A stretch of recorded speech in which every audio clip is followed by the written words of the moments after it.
And hello, everyone. And welcome to tonight's session of RNG Presents The Dark Veil. The Dark Veil. The DV. Today's stream is sponsored by... That moment when if you go to flip a light switch and it gets stuck in the middle for a bit and the lights kind of don't know what to do. Middle Switch. That's our sponsor. Yep. Stuck in the middle. The flickering light moment. I feel like that's where my brain's at. All That's the time. actually a great analogy. Never on or off. Our announcement for tonight is... Drew, take it away. We are getting ready to switch our website. Not really sure what that's going to look like, but be looking out on our Instagram and all our other social media platforms. Probably mostly Instagram is where you'll see most of our stuff, but and we'll make an announcement where we're going to switch that and what that looks like for our merchandise and all that stuff. So those of you who are interested in those types of things, yeah, just be looking out for it soon, and we'll have some more updates. Awesome. That's it. Yeah, I did it! You did it. No hicimos. I have Kima in the room eating one of her like chew toys, like those hard plastic or whatever bones. If it gets to be too loud, let me know and I'll kick her out. Okay. Sounds good. You hear it? No. Not really. Okay. I mean, when you point it out, but yeah, it's not bad. All right. So then, if there's nothing else, let us begin the recap.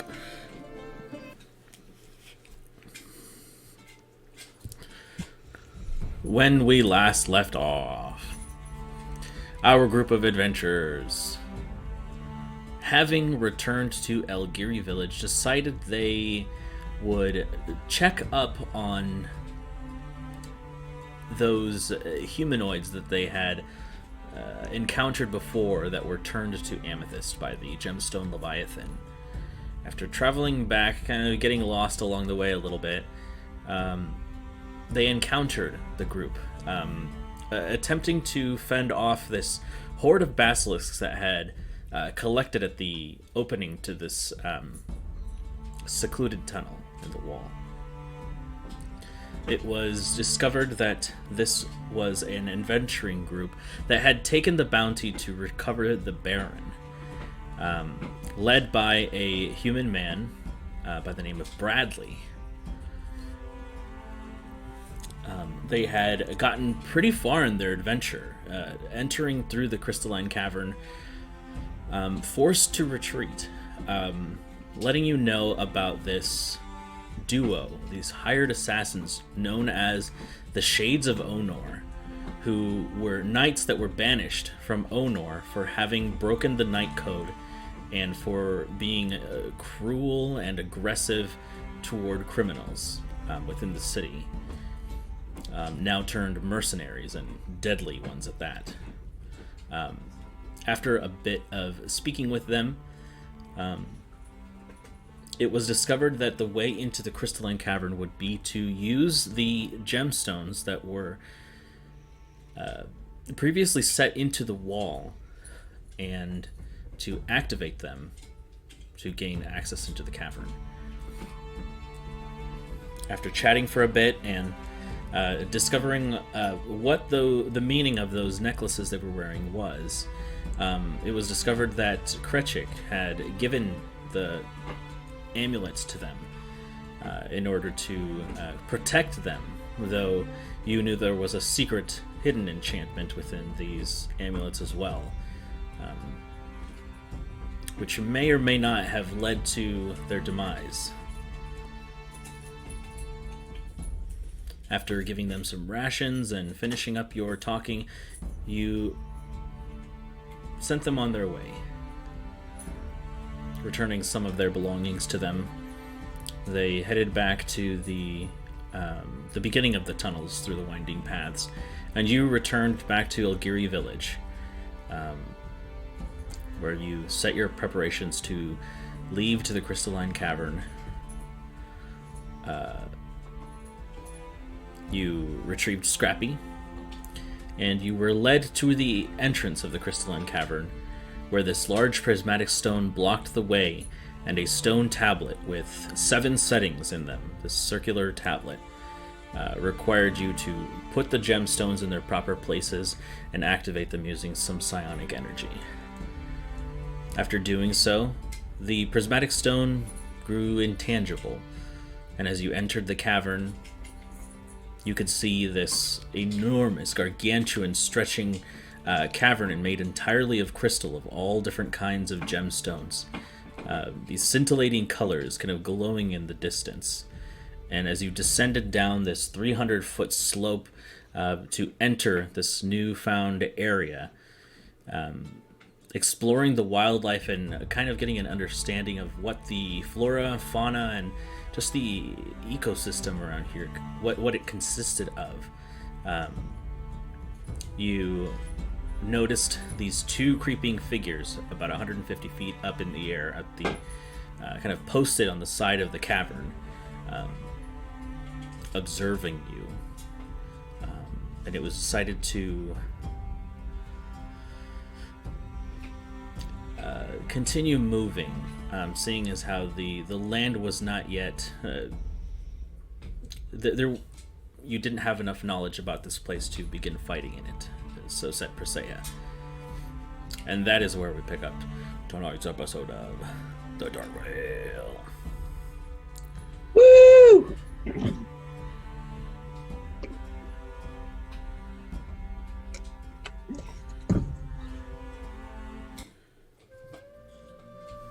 So, here you are within this newfound land, this crystalline cavern before you. Like I said, it's dimly lit, but you can still see these scintillating colors from this glowing stone around you, giving enough light and in the area to kind of give shape to the paths around you. It's not perfect lighting, but it's enough to where you're not completely lost in this darkness. And it's also beautiful as it creates these prismatic sprays of color that kind of dance around the cavern around you. Is it kind of like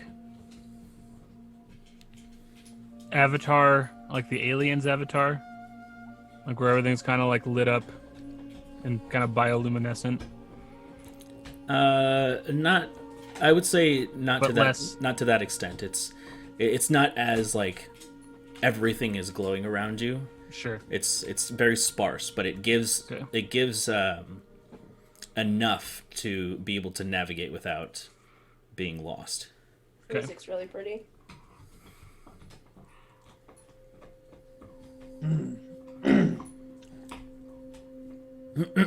Yes, and Balefire returns to the group. Ah! I chose a different path.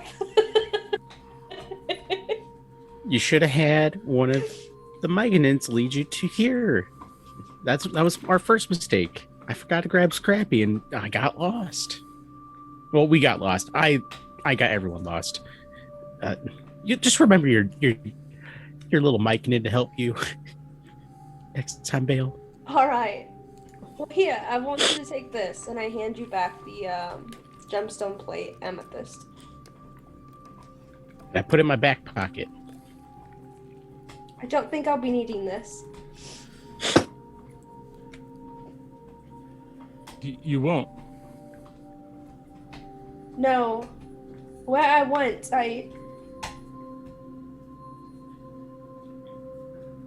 Vaniel put me in the correct path. Which is where my spellbook and I are together. Oh, well, I was carrying that for just because I had these other spell books, and I'm just going to hand all 3 spell books. So, Actually, Bales can I get and- those, Eric? No! Oh, sorry. Fireball! I get us all. We die. TPK. Honestly, the way I'd want to go. Oddly enough, that's the one thing that Bale can't do to me. That's is true. That dang fireball. Dexterity saves. Let's go. Yeah, there's no way. You can kill me in a lot of other ways. Mhm. Dogtown. Dogtown. Well, So, Brendan, that spell scroll that they found, how do I use that? I'll copy paste the. I can put that in my spell book, and then that's a part of my spells? Is that how that works? Yes, but you still need to be able to scribe it in there. Right, I It's need the, the material. It's the same thing, yeah. Yeah. But I can read off of it, right? If And you use read it. it and use it, it's gone. Oh, shit. But if you copy it Okay. into your spell book, then it's yours forever. Gotcha. Okay. But Because it's such a high level, there's a chance that you won't be able to copy it, and it'll just be lost. Oh, gotcha. Okay. not copy it. So she can't copy spells that are above the level she can cast, but she can read them.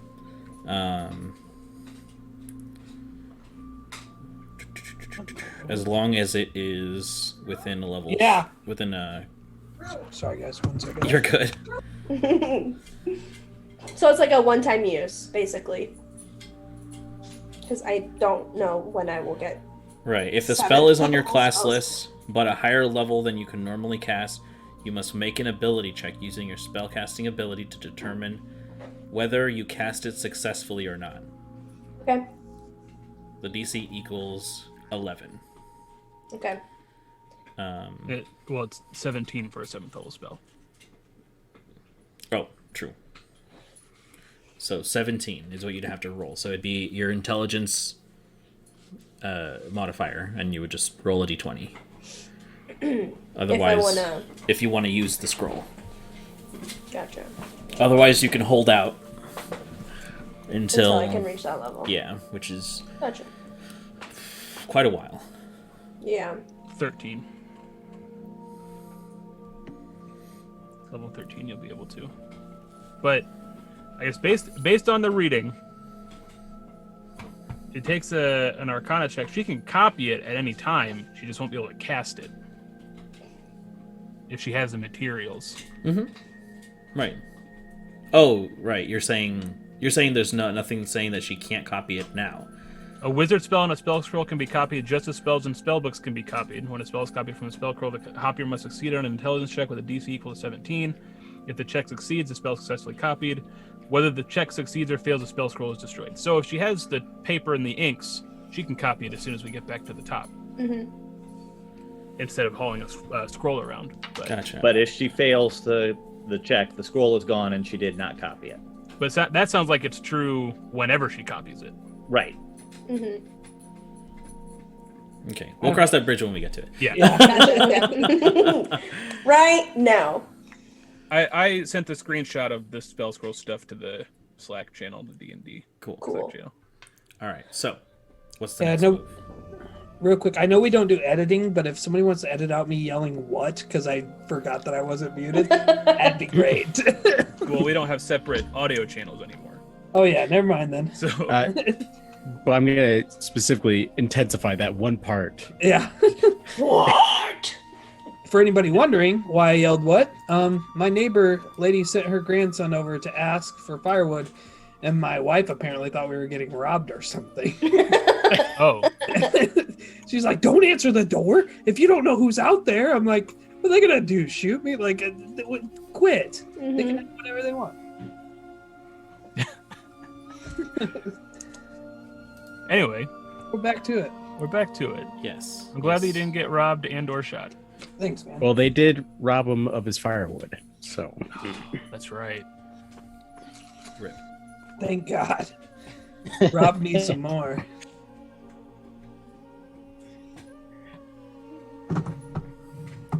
so back at the task at hand. Yes.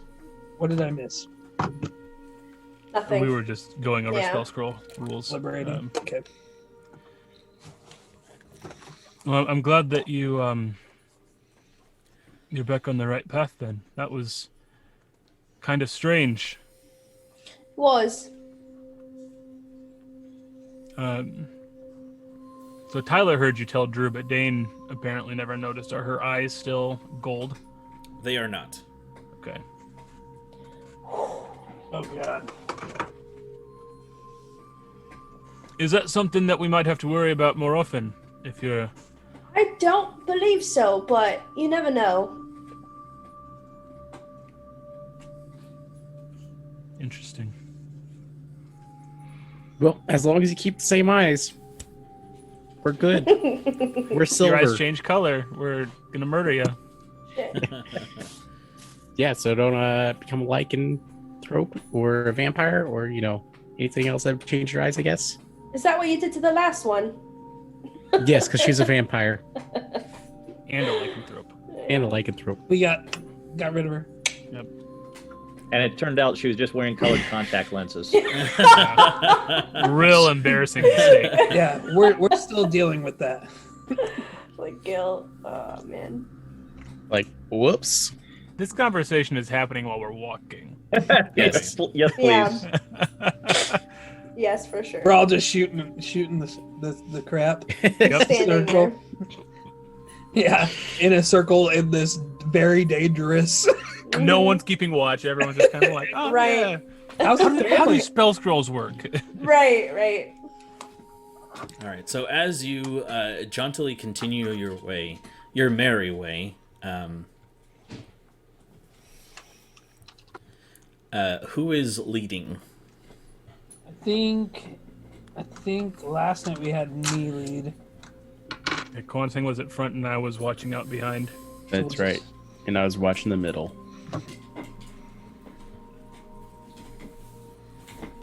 Because your boy don't have great perception. Chaboy. Boy.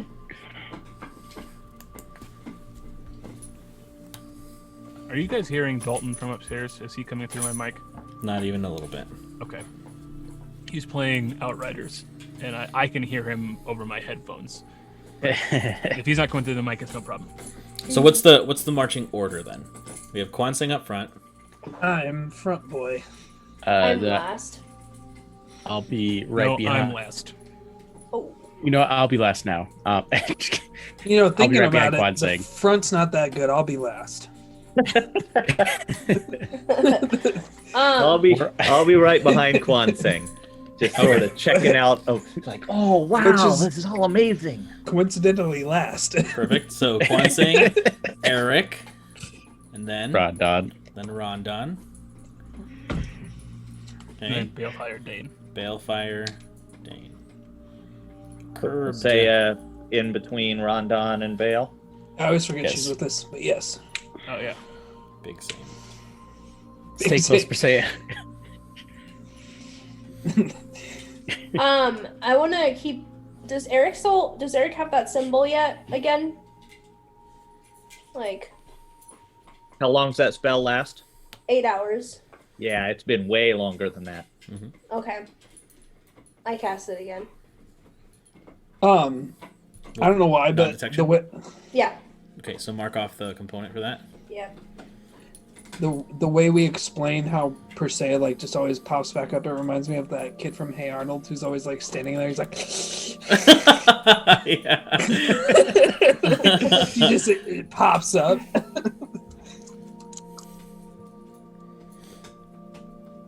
All right, Kwansing, go ahead and make a. Let's see. Should we stealth, guys? Yeah, it's a good Yeah. idea. Okay, so I'll need a round of stealth checks for everyone. Then. I have a 24 leading the pack. Son of a bitch. Oh god, Random, no! What'd you roll? Yay, no! Oh shit, guys. Come on. Mine's not gonna be any better. Okay, Eric. 9. Okay. Hey, Rondon. 9. Okay. Presea. 40. Me and Eric are just talking really loudly to each other. Man, okay. these bioluminescent 17. lights are dope as hell. Balefire. Do you- 6. What was that? 6. 16? No, 6. Oh, okay. Without the 10. and Okay. and Dane? Okay. Also 6. Can you hear me okay, or do I sound far away? No, I was just doing it for dramatic effect. Oh, okay. That's actually what Bale says, louder than Rondon and Eric talking. I rolled a 6 for stealth. Can you hear me? Can you hear Yeah, me? can Okay. you hear me? All right, so not as graceful as you could be, but there is a lot to kind of take in. This is a very beautiful place, and there's a lot of stone beneath your feet as well. Some loose stone, and just as before, you can hear like the crunching of crystal kind of beneath your boots. Kwansang, go ahead and I need 2 rolls from you since you're leading. I need a survival check, and I also need a perception check. Which one do you want first? Whichever you want. Okay, I'll do survival first. 19, Nice. and then perception. Can I help him out on the perception as I'm just pointing out everything I see? Look at that one! Oh, look at that one! Let's see. You can, Maybe. but you'll move your position to, instead of behind him, to right beside him. Yeah, sure. Okay. Thank you for the help. That puts us at a 17 with my +6. It would have been a 13, so that helped out quite a bit. Good. That's good. Overall, not doing so hot in the rolls tonight. Yeah, no, 7 and 11. 11's not bad, I guess. Anything over 10 is usually positive. We're just shaking out the cobwebs early. Sure. Yeah. And the good stuff for when it really counts. All Oh, right. yes. I hope so. Expect nat 20s from here on. Exclusively. You didn't even roll your dice. Nat 20 still. It's all perception. All right. So, as you continue forward,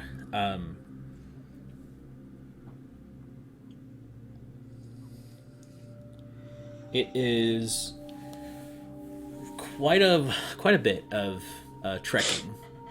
I'd say you guys are walking around for a good hour or so, passing by different crystalline structures, some in beautiful arches that go all the way up and around you, some kind of like spiraling, like amethyst or gemstone tunnels that continue onward with kind of like open slits, like almost like a rib cage made of amethyst that you guys kind of walk through.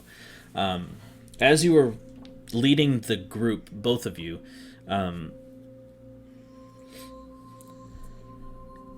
you notice some very strange things.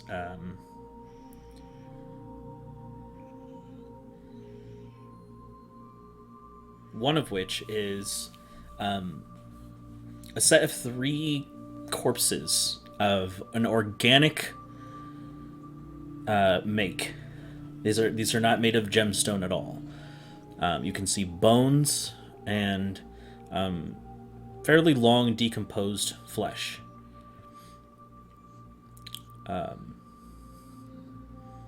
Picked clean in terms of any kind of like armor or weapons or anything like that. But one thing that you do notice is the remnants of broken jewelry kind of scattered across their bodies.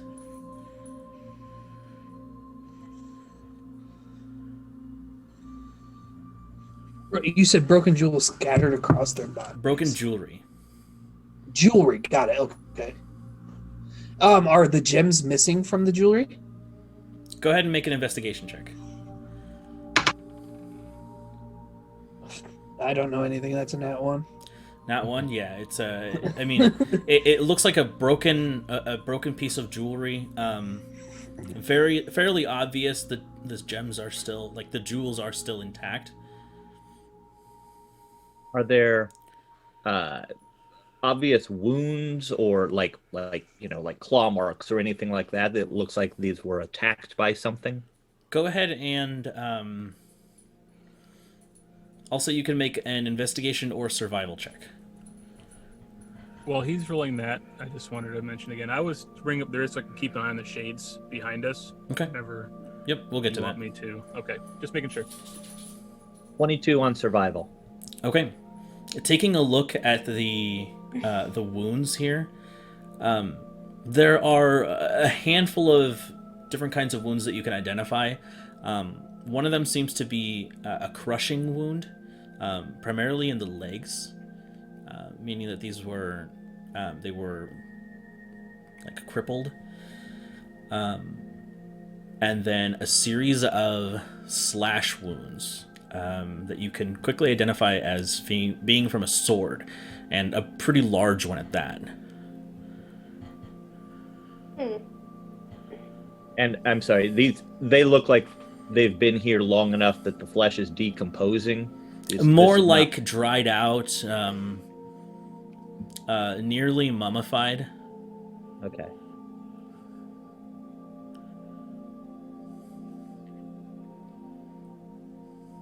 You're not So sure. it's been a while. Well, you're not sure if it is due to time or whether it is some other kind of effect, but that is the state of their current flesh. Just gonna turn to the group. These guys didn't die by natural causes. These are sword wounds, right? I mean, maybe it was our friends back there, or maybe we've got something else out here. But stay alert. Okay. Go ahead and make your perception check, Dane. Okay, thank you.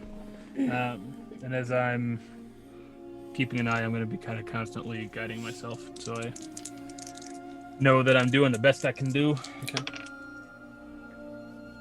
That is a 22. Nice. From where they were before, you're not sure where they are now. You're not able to see if they're following you or not, but they have left your eye line. Okay. I'm just going to be keeping a consistent eye out for them. Okay. How I imagine them standing is like next to each other, like from the Omen, I think, or not the Omen. What's the one movie with Jack Nicholson back in the 80s? Shining. Shining? Yeah. Shining. Thank you.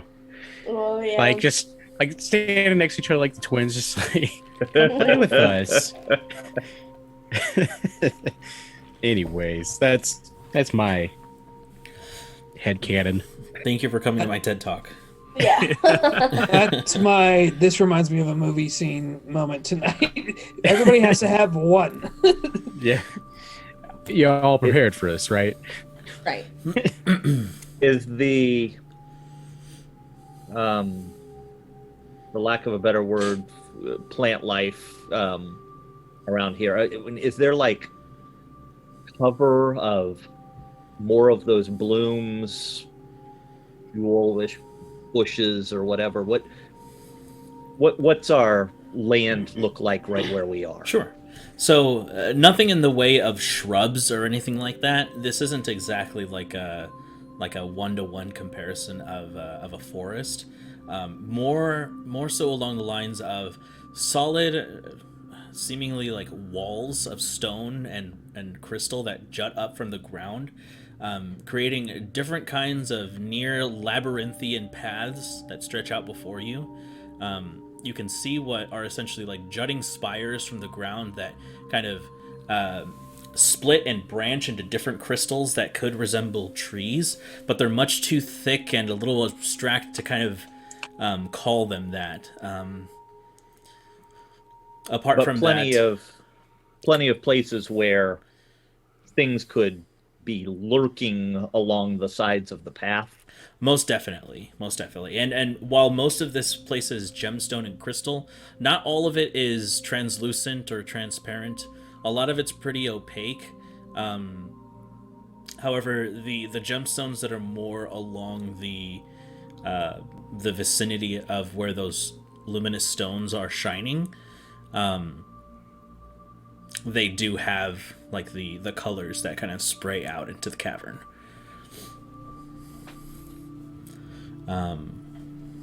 And the So if ground we're just- beneath you. Go ahead.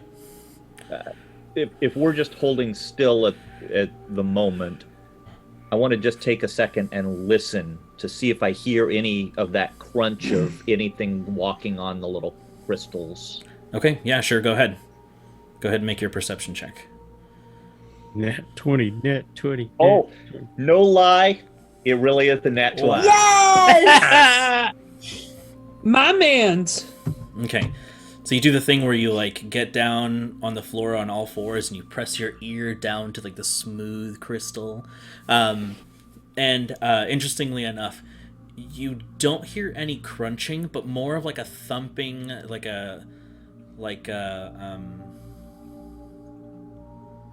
like sets of footsteps, almost like vibrations in the earth, that seem to indicate that there's something very large in your area, kind of towards the direction that you're heading, though you're not certain. You just know that anything that would cause this kind of vibrations in the earth would have to be something that's very large. But Oh, looking shit. that direction, we don't see anything.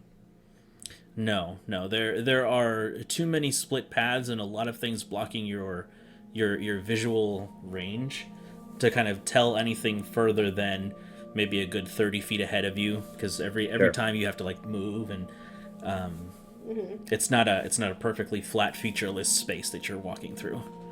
Sure. So I'll share that with the group. Something big up ahead. Can hear it moving somehow.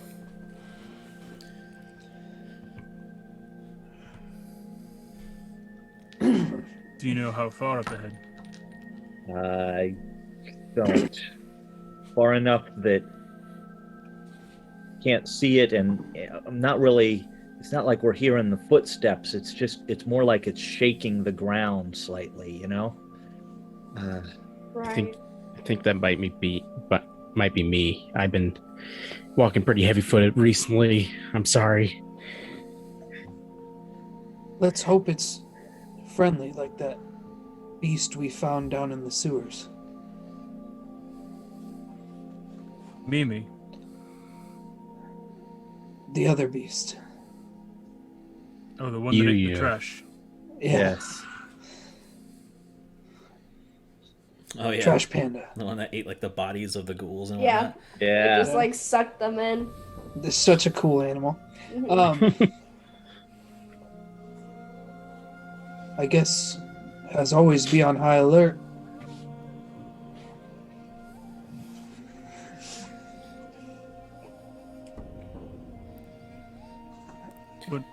What do we know about this jewelry? It's broken. Is it reminiscent of the amulets that we saw the other party wearing? I'll have you make an investigation check. Okay. I am butt at these. I'm gonna give myself guidance. Hey, that's all right. 18 plus 1. 19. All right. 19. You begin to pick up like fragments, kind of gathered around these little gold pieces with pieces of jewelry attached to them, and you place them in your hand, and you're moving them around to kind of position them, and there comes a point where you kind of push them all together, almost like a fractured puzzle. And it is that same shape of the spider amulet from before. I toss it away from me. Okay. Clatters to the ground.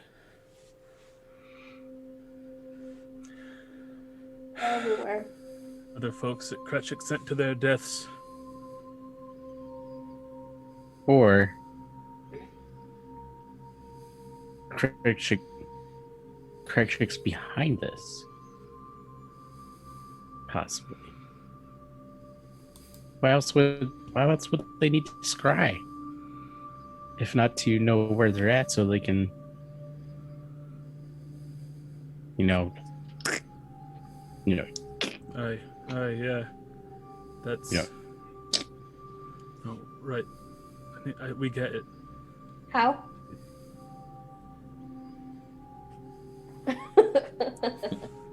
What are they putting on a bow tie? What are they doing? The last one was they were put on a bow tie, and then Kretschik just came up behind it, and it was very rude.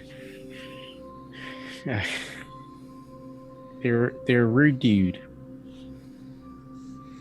You know Anyways, that's my Rondon 2 cents. You know that Kretschik has a vested interest in no one finding the Baron. That's what it sounds like to me. It still doesn't add up. Why wouldn't he have given us the amulets? I don't think Kretschik was prepared for us. I don't know if they were expecting us to show up. We might have left before they had the chance. Maybe Kretschik had a more active role in sending these. Setting people to die. I mean, we did kind of just hop down a hole when a giant corrupted deity was attacking the plane. But there was also a week in between the meeting with Kretschik and then the dart tournament, which feels like ages ago. It does. It was like yesterday. Was it really? No, I think we rested 4 or 5 times since then. Okay, I was like, what?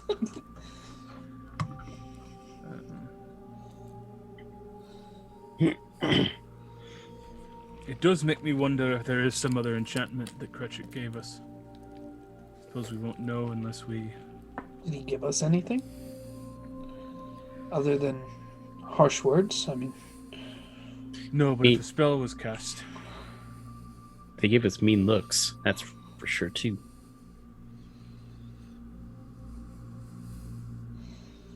Anyways. Dane, when you do that spider thing, where you... Mm-hmm. There's no way for somebody to see through that, is there? Not that I know of. It comes from me, but it's a separate thing. It's more of a fey spirit that's summoned. It's not part of me.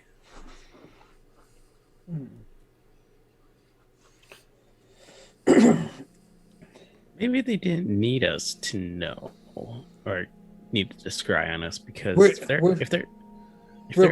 still walking, Brandon. Sorry, go ahead, finish your thing. Just so we're not standing still doing this. Yeah. Right. Slowly. Yeah. Okay. But what if they didn't need to scry on us because they knew that we'd want to finish that contract, and Dane already has a crystal in him, and Kwansing has a crystal, and there's 2 crystals for them. Oh, I don't Kwansing have has a crystal? crystal. Wait, didn't he have a crystal? Oh yeah, that's right. Never Shot mind. it at the moon. He used it to turn on I the forgot moon. about that. I forgot about that. Sorry. You forgot about the giant moon sphere that turned toward. I forgot how he turned it on. Honestly, you're good. You're good. I thought we hit a light switch. No big deal. That is a rundown thing to think. So God damn it, the moon's unplugged. This Kinda is so turn it off and turn it awkward. back on. it's gonna make a great conspiracy theory within this realm. I don't know if there was any indication that I carry this when we were speaking with Kretschik. Well, it's possible that they were aware and are somehow tracking that. Seems I'm just a beacon of trouble for you all. Well, kind of a beacon of light for me, bud. So That's because I'm part of your imagination. Dane, you keep on saying these things. Who are you talking to, Rondon? Rondon, we've been trying to reach you about your car's extended warranty. Oh no! Just wake up in bed. I've been imagining this the whole time. Narina was your fiance all along. Oh, Da-dee-da! Traitor! I'm Jade and I'm sad all the time. Rondon actually has a personality disorder, and Dane's a part of that. Yikes. Poor Rondon. Brandon, if Dane. you ever do that to us in a campaign, I will lose my mind. That'd be so funny. If I do what? Make one of us wake up from a dream after all of it. Oh, gotcha. I thought that's what he was gonna do to us in the first campaign that we played, because when we first started, Blake and I went into this portal, and I thought he was gonna make it so that like it was all part of like the portal's illusion at the end of the campaign. That would suck. Right? Would be so funny. That'd be Right. funny. Some real Narnia stuff. Like you go in, you live a whole life, you become Yeah. the king and queen of Narnia, and then you find the wardrobe again, and you're just a kid Yeah. in Britain. I would kill myself. Canonically, they forgot. They kind Did they? of just forgot about their time in Narnia because, never mind. I'll go into this for way too long. As we are walking, the loud vibration, well, the deep vibrations, are they becoming more apparent, louder? Any sign of them? Yes, they are.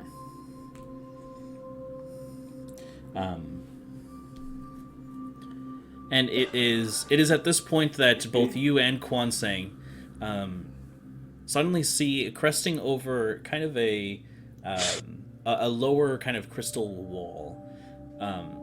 The head or like the top of some kind of large amethyst structure, like moving almost. And from this vantage point, all you see is the wall, and then something above it that rises and just kind of moves, and it's made out of solid amethyst, and then it goes out of your sight, and then you can feel the vibrations in the earth once again. Oh my gosh, I got it.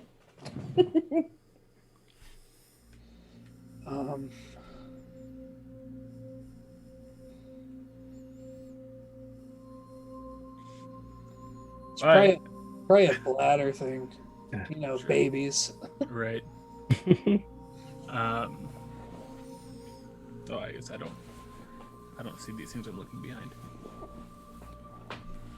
Yeah, I imagine if a big thing fell over and crashed, you're probably aware of it. I'm pretty oblivious, man. I've got a 18 passive perception. So. Ah, jeez. That's, yeah. I can see it. Everything gets under your nose. Yep. Eric, did you see that over the top? I did. Should we scout it out before we stumble into something that we're maybe not equipped for? Yeah, I can do that. I'm pretty quiet. And I will stealth ahead real quick, Brandon. Just trying to get a moderately decent look at it. I don't want to get close, just as close as I can to get a look at what's going on. Sure. Go ahead and make a stealth check as you break from the party. Sorry, guys. The baby kicked me like right in the bladder, and I just had to go. I called it. When you listen back to this, Carly, you'll hear me say, it's probably a bladder thing, you know, it's babies. Yeah. Oh, gosh. I was like, oh, God. 27 to stealth. Okay.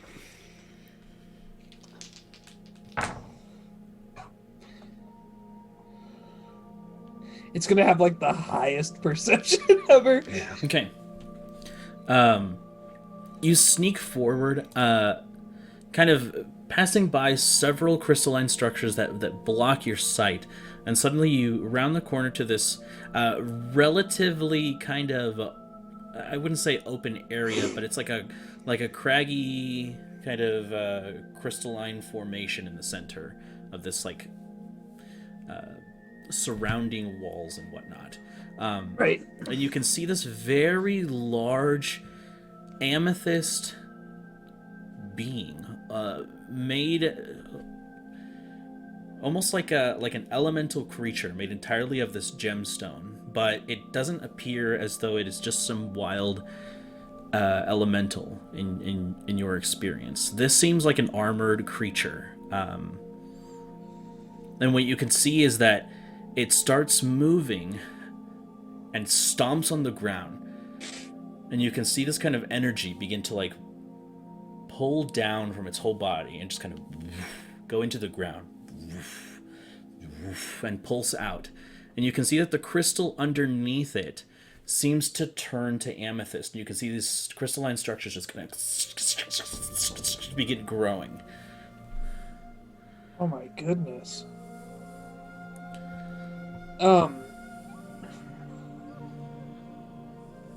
When it does this, okay.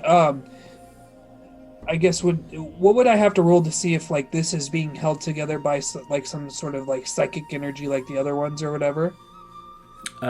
This would be. Would that be perception or investigation? Let's see. It wouldn't be immediately obvious to you, but you can draw a similar comparison. Okay, I'm just trying. I guess I'm looking more specifically. Like, is this one like crystals growing off of something? And this is like its power, or is this like being held? You're saying like, are there gaps in the connecting limbs and whatnot? Okay, gotcha. This would be just a straight up perception check to see if you could make out those details. Not bad. 17.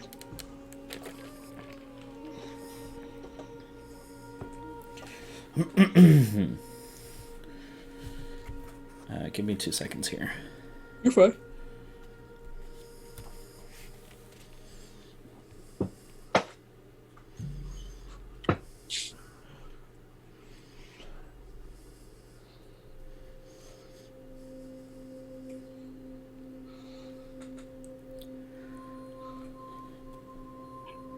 Don't like listening to podcasts? That's okay. We have a YouTube channel. Go on over to our YouTube where we have some episodes, maybe all the ones that are on podcasts, downloaded. I don't know. I don't do that job. Okay. Yeah, they're concurrent. They are concurrent. And that's our plug while Brandon looks at details. So it does seem to have that same quality. Okay. Where it seems to be held together by some kind of force. Interesting. Okay, I'm going to make my way back to the group. Do you want a second stealth check or does yes, the please. same one? Okay. It's not as good, but 23.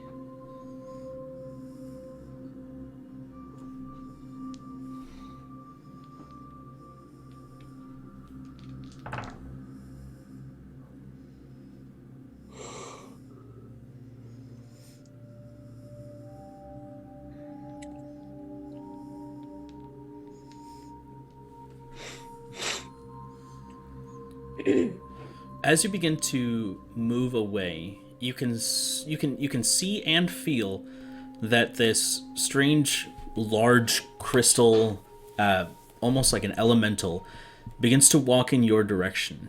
Though it doesn't seem to move aggressively, it seems to just be approaching your location. Come. Wedge my back up against a crystal, trying to stay quiet. Okay. So you're just standing still and kind of trying to... Yeah. Just trying to stay out of its line of sight. Perfect.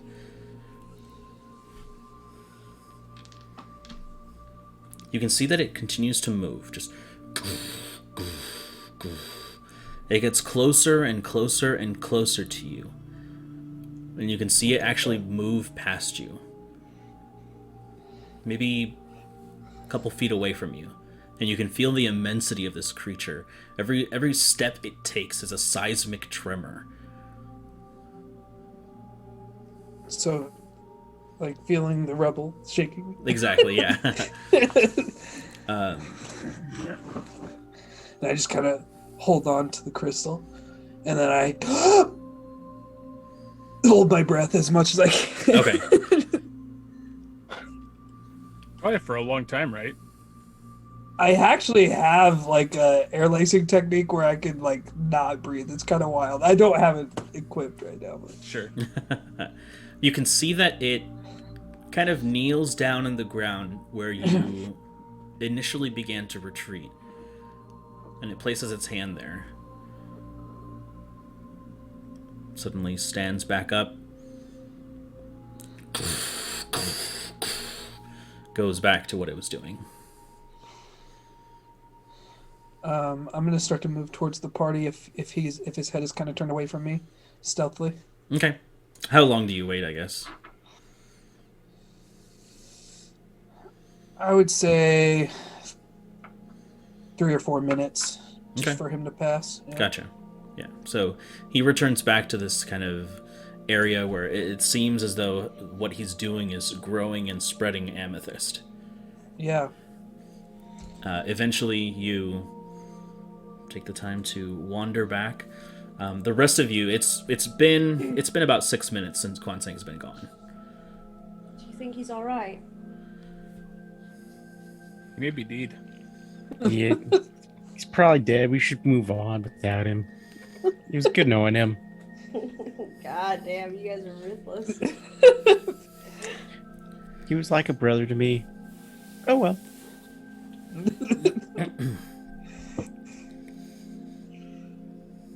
I'm sure if something had gone wrong, we would have heard it by now. You're right.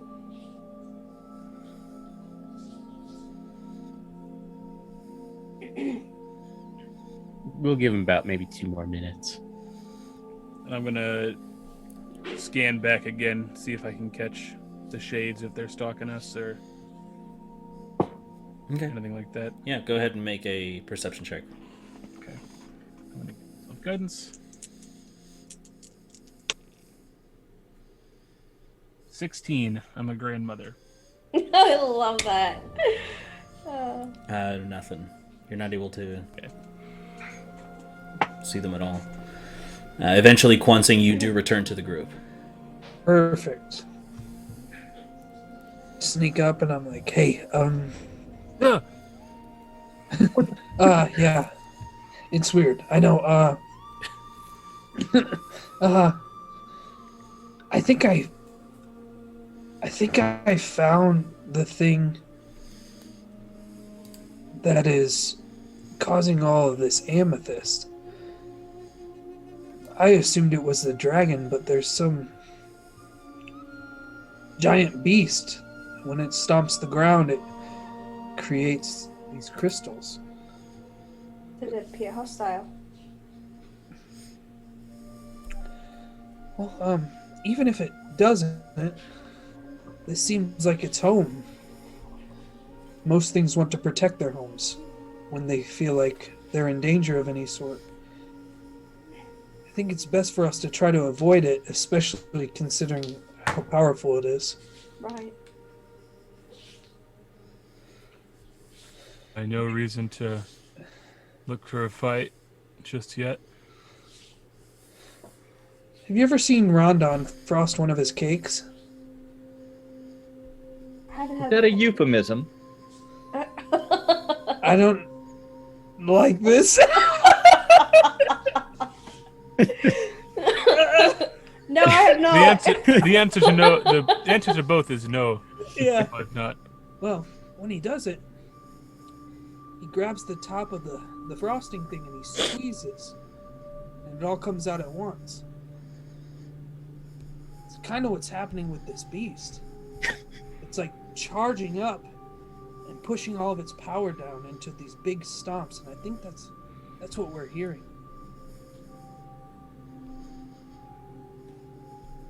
It may not be the dragon causing it, but this thing may be in league with that dragon. If they're claiming territory for the Amethyst cult.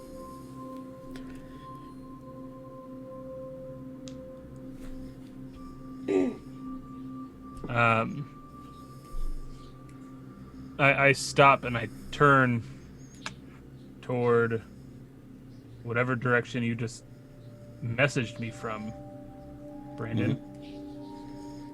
Behind you, about 20 feet. Okay, I turn and I kind of take a defensive stance.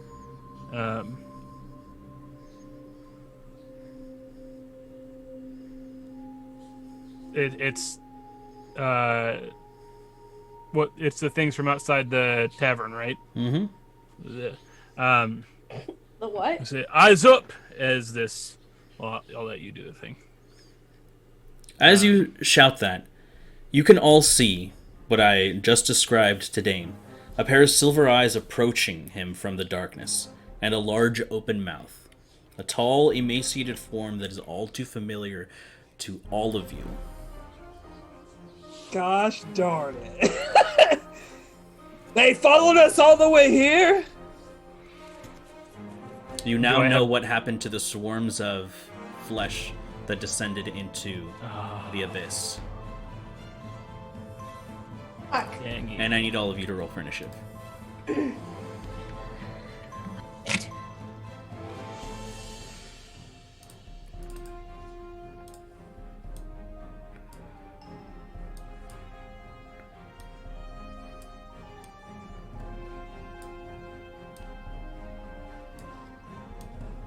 God. I need just a second here.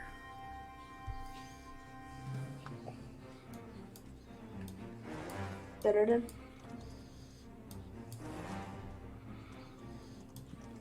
Excuse me.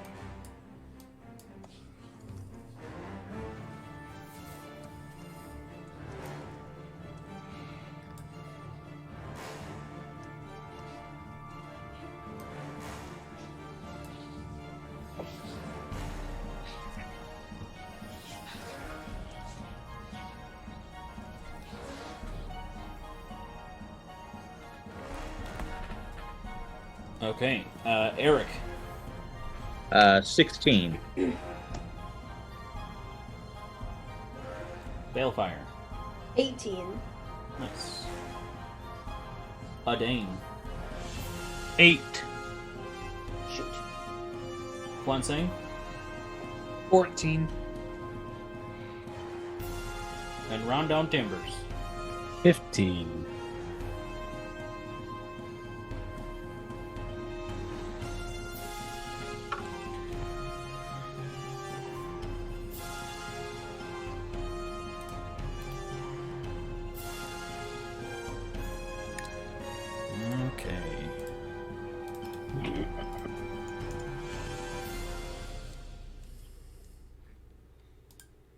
Schmeppy, schmeppy.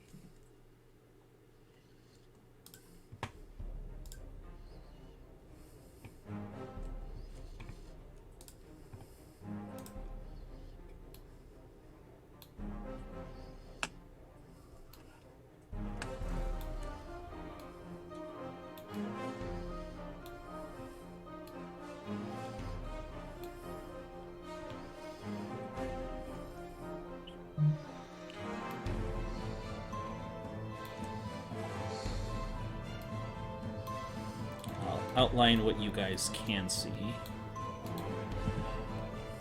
Schmeppy. Sorry. My mic just fell over. How dare you? Forgot how to get to Schmeppy, and I was like looking all over the place. Ooh, that looks really cool, Brandon. Thanks.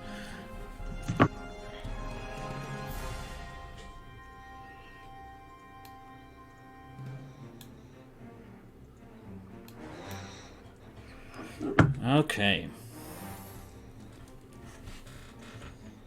There's just one? Mm-hmm. Okay.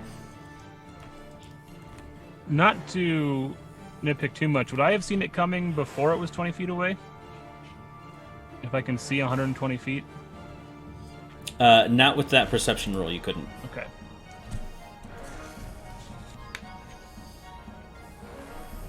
It was sneaky, but it wasn't that sneaky, so it didn't get the Sure. jump on you. Sure.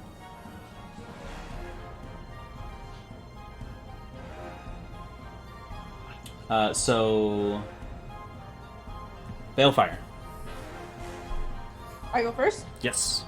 Okay. I'm going to.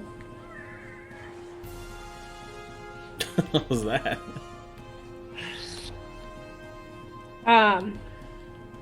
Shoot. I'm gonna move. What is this? Is this dark pillar right here? Is this like a pillar, or is it something I can walk through? No, like the darkest pieces are things that are blocking you, so they're Okay. So I can't walk through that. Okay. no. It's a jutting like crystal piece that can vary in size, probably about 15 to 20 feet high. I mean, it also is D&D. You could try. No. As I Walk through it. right. I'm gonna make my way over here, but as I'm like running away, I say, Presea, they get angrier with healing magic. Beware. She nods to you. And then I'm going to cast haste on Rondon. Yeah.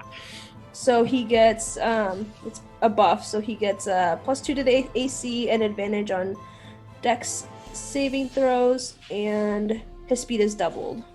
Perfect. So as And he gains an Balefire- additional action. Nice, which can be used to attack, dash, disengage, or I think it's like use an object or something like that. Right. So as Balefire reaches out and touches your arm, Rondon, your eyes suddenly widen as like these clocks appear in your eyes, and then suddenly it's like. Oh, it's been a minute since I experienced this. He's like, I can't read clocks. What time is it? I need a digital one. And then the rest of my movement to move here, that way I can still see it. Okay. And that's my turn. All right, Eric, it is now your turn.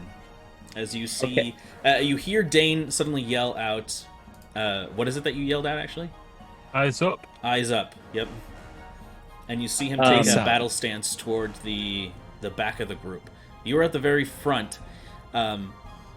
It's a little hard to see exactly what he's talking about, but you can tell that this is a situation where you need to respond. So I am standing right next to one of these crystal obstacle things. That's right. Yep.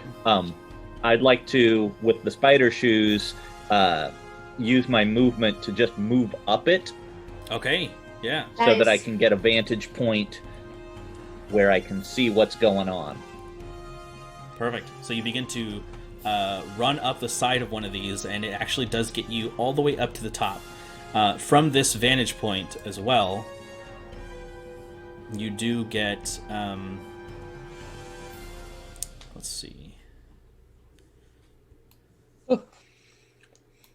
While the details are not entirely clear to you about what is necessarily around you at the moment, you can at the very least see the outlines of the larger spires around you. So you can see revealed on the map kind of the outlines of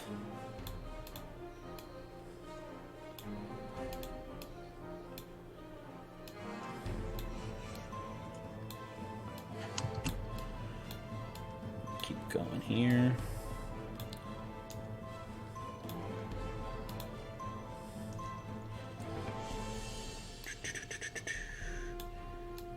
Sorry, nearly done here.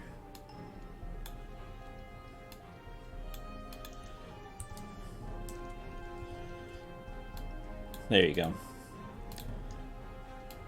So you can see the outlines of the battlefield here. Excellent. Okay. But I don't see anything other than just the one horror. Not from this distance here. However, what is revealed to you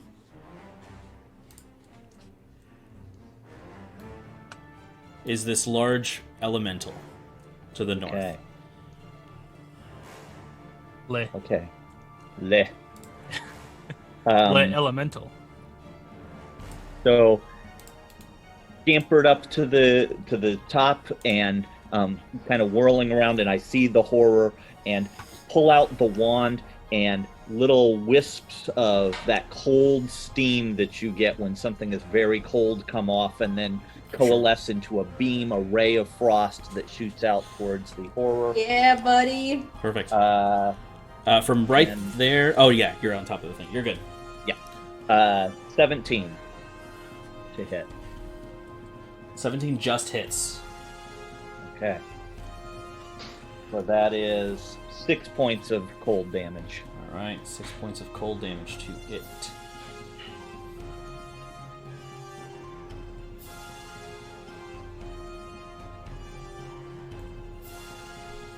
And that's my turn. Thanks. All right, perfect. So that brings us to Round Down Timbers. You are a fast boy. I am. And with that, I am gonna enact my fire rune on it, so it has to make a strength DC of 14. Okay. Or it will be chained and take fire damage. Strength saving throw. That is only a 10. Hey. Ah, so it's chained right there, and it's going to take 2d6 of damage. That is 11 damage for it. Okay. 11 on 2d6. Nice. And then I'm going to run up and start attacking it. And it is restrained? It is restrained. Nice. So, Go ahead and make these with advantage. As these fiery chains suddenly expel from your hand, kind of just swimming through the air, and they just wrap this creature up, and you can hear the singeing of flesh as they wrap around this creature, and it lets out a horrible cry of pain as you in just an instant catch up to it and ready your strike. And I got a nat 20. Yeah. Sorry, that's why I yelled Jesus. Okay. I saw it on D&D Beyond. It said 28 to hit. And I was like, what? So 17 damage for that first attack. Okay. And then, all right. Add 26 to hit. 26 does hit. Perfect. And that'll be 13 more damage, and then one more d6 for the Oculus Macabre. 1 more damage of psychic damage. One more psychic damage, okay. Okay, and as you make these strikes on it, something doesn't seem right. It seems like, as you're striking out at it, the darkness around it seems to provide some kind of benefit. Almost as if when you strike, this patch of darkness in it suddenly causes the blows to kind of glance off, not doing as much damage as you had seen them do when you were back in Onor. Okay. And I guess also seeing I still have some movement left, I'm going to take a step back from it. Okay. It does get a swipe at you, but it is with disadvantage. Okay. I'll take it. Okay. I guess I'll also put up +2 to my AC. That is a... Wow, I rolled a 19 both times, so does 19 hit? 21 is my AC, so no. Okay. Holy buckets. Thank you, Carla. All right. Is that your turn then? That is my turn. Perfect. Kwan's saying it is your turn now. Okay. So seeing Rondon hit it, I'm going to run at it and hold on to this right here.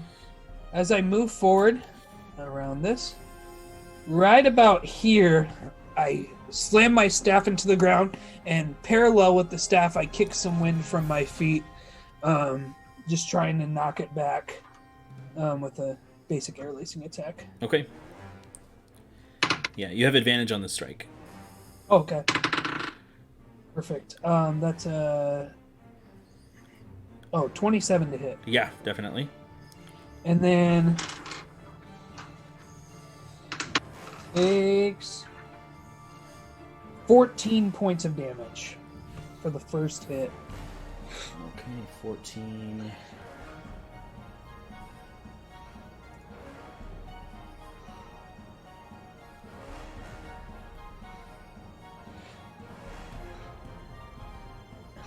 Okay, yeah, it does. It does take the damage as the wind kind of buffets its form. You see that it's not doing as much damage. Something about the darkness around it seems to protect it in some way. And then and then I'll move up one more square and I'll do my second attack. So I kind of pole vault in a sense, like kick the wind, and that jolts me forward into that next square. And then I come down with my staff again and try to hit it. Okay. This time I'm going to expend a key point though and try to stunning strike it. All right. With 26 to hit that time. Yep. With 10 points of damage, and then it needs to make a Constitution saving throw. All right. That's a 5. So it fails, and now it's stunned. All right.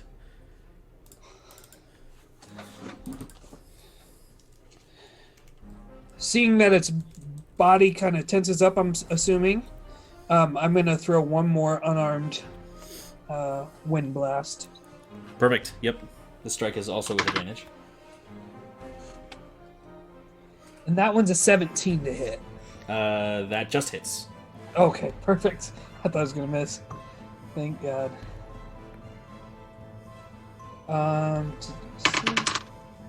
Okay. And that takes 8 more points of damage. All right. So this creature that is restrained and slapped around with the flail, and then stunned and buffeted by these elemental strikes.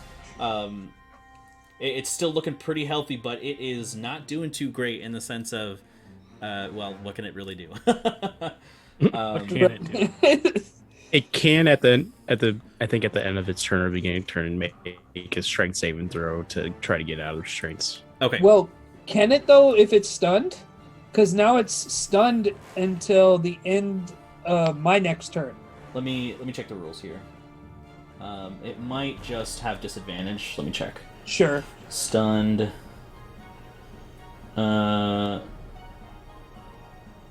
Let's see. The creature automatically fails strength and dexterity saving throws, so it can't. Perfect. And Perfect this combo is- right there. This is the What a wombo team. combo. Yeah. And real quick, seeing I did crit on him, I have a feat called Crusher that all attacks, even though right now we get advantage on it, also gets advantage on it. Everyone against that. So is it a triple advantage then? No. Or double advantage? Okay, I just want to double check. Yeah. Advantage is a stack. Yeah. If only. I just wanted to see if I could pull some bullshit or something. There you go. Worth a shot. All right. So is that your turn, Kwansang? Yep, that's my. Well, I'm gonna move back this way a little bit, but yeah.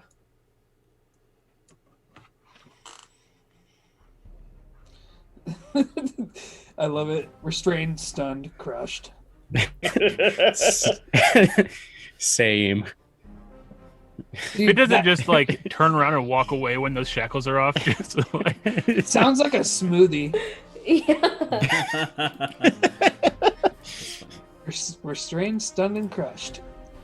All right. So. 2 seconds here.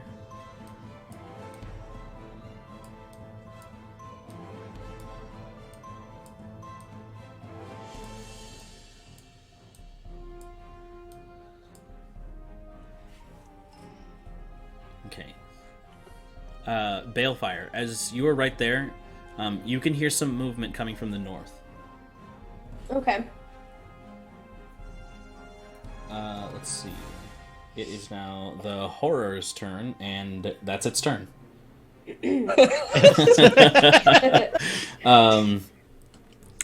Eric, you can now see that the elemental creature is now on the move. Hearing the ruckus. No, get out! Run!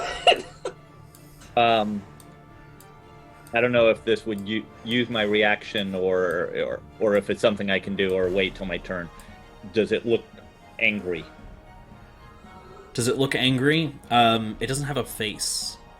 It's just like a... Okay. Yeah, it's just made of Yep. stone. Okay. But you are able to see where it's moving to from your vantage point. Yeah. So Eric's got the elemental. We can handle the hungering horror. Right. 3, 4, 5, 6.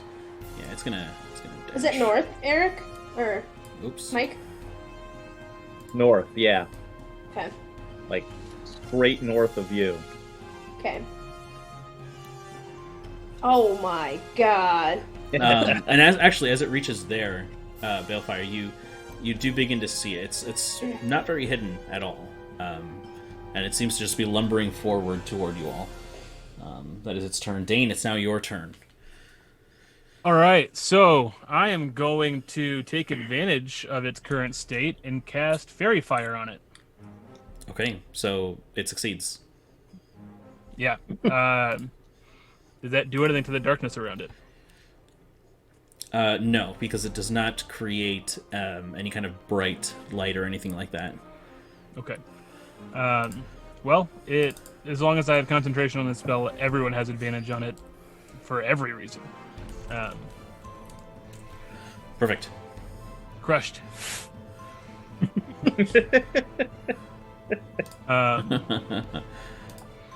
And then This is like the most status effects that have ever been on a creature ever. Yeah, I'm Right. thinking, how can I poison this thing?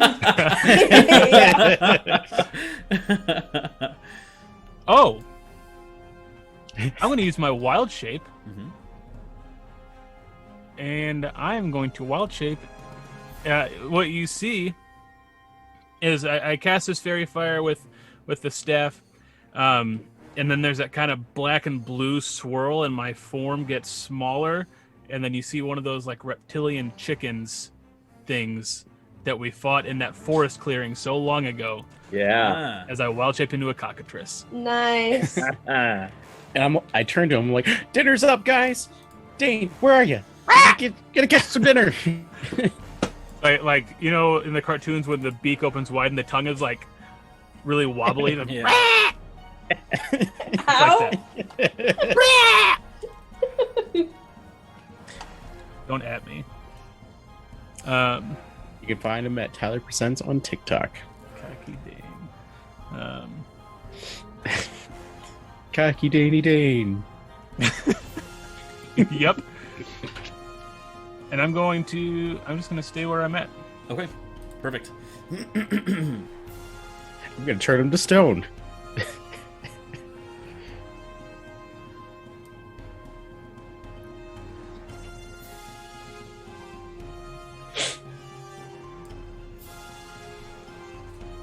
All right. So...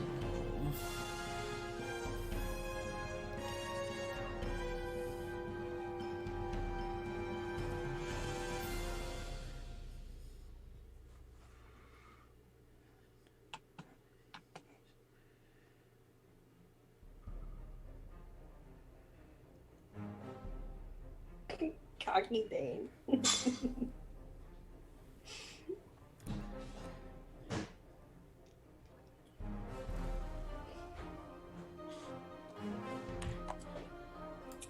You can see that rounding the corner, Balefire and Kwansang, you can both see this dragonborn or gemstone dragonborn creature suddenly beginning to run at you. They wear pretty loose clothing. They don't seem to have any weapons, but they appear to be very fast. Do they look like hostile? From what you can tell, they look like they're running at you. Okay.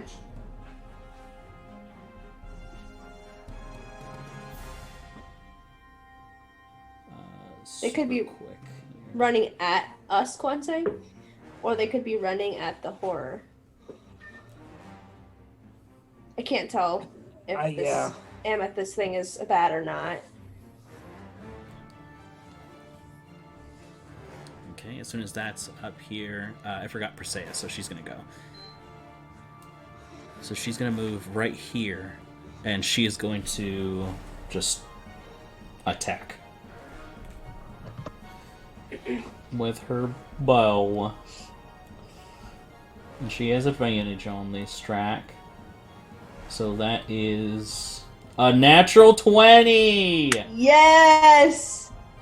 So that's 51 points of damage. Fuck. It's what? Goodness. Are you serious? No, yeah. Damn. Yeah. She foregoes her second attack to make the first one super fucking strong. You can see that she rounds the corner right there around you, Dane, and you can feel the ground kind of pulsing as she draws the string back, and suddenly she releases all of the energy as it streaks through the air and into this creature. Just creating this kind of explosion of autumn breeze around it as you can see like her hair is like blown back super dramatically. And... Yeah. There's this moment where Dave. Is that from Banjo One little Kazooie? chicken eyebrow goes up. Yeah. And that's her turn. So now it comes to Balefire. Your turn. Okay, I'm gonna look back and forth between the two, and I'm gonna look at the hungering horror and cast daylight on it. On it? Yeah. Okay. Does it need to make a save or... Oh, actually, if it's a dex Nope. save, then it fails it automatically. Nope, daylight is just cast. I think that's not the case. If you're targeting a creature. Yeah. Oh, gotcha. Does it have anything on the person? No, it's completely naked. What is restraining it? Chains that are not actual chains. Daylight's Okay. actually a point. Oh, choose a point on an object. Okay. Yeah. Can I just choose the ground next to it? Yes. Okay, I'm gonna do that. Do I see the darkness kind of fade? Does it do anything? Yes. You can see the darkness kind of peel away, as well as kind of peel away the darkness from the top as well. Okay. Man, this cave must look real beautiful. Right? Just like glowing Ugh. amethyst.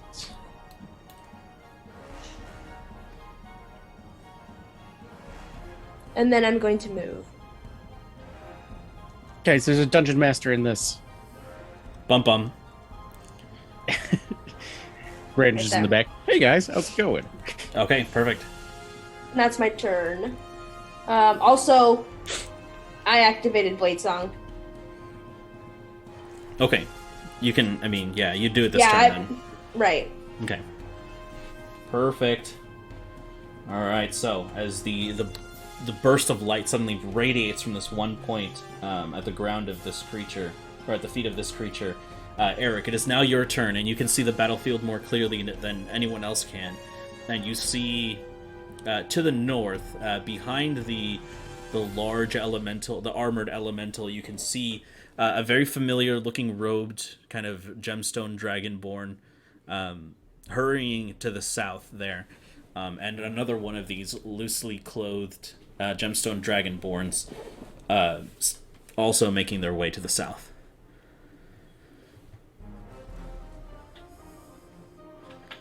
We've got those dragonborn coming in from the north, and I'm going to. Feels like a bad idea. I'm gonna cast invisibility on myself. Okay. That's actually a really good idea. And hold my position, hoping that the elemental comes very close to me.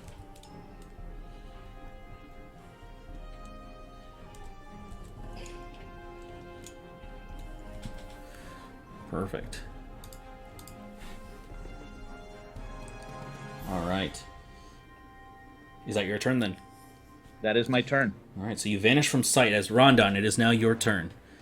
You All right. you hear Eric say this, but you can't really see anything to the north there. Yeah, I don't know what you're talking about, Eric, but I'm gonna have to trust you. And let's start attacking this hungering horror again. All right. Does a 10 hit? No, it does not. You have advantage. Is this with advantage? That was with advantage. Okay, I yeah, rolled a so- 1 and a 2. So Oh, it squirms just out of the way for the flail to hit the ground as you can hear the cracked amethyst suddenly being splattered around. Like All right, zoinks. Does a 15 hit? 15 does not hit either. Wow. So you swing and it actually catches the ball of the flail in its mouth, and it just like just like bites into it.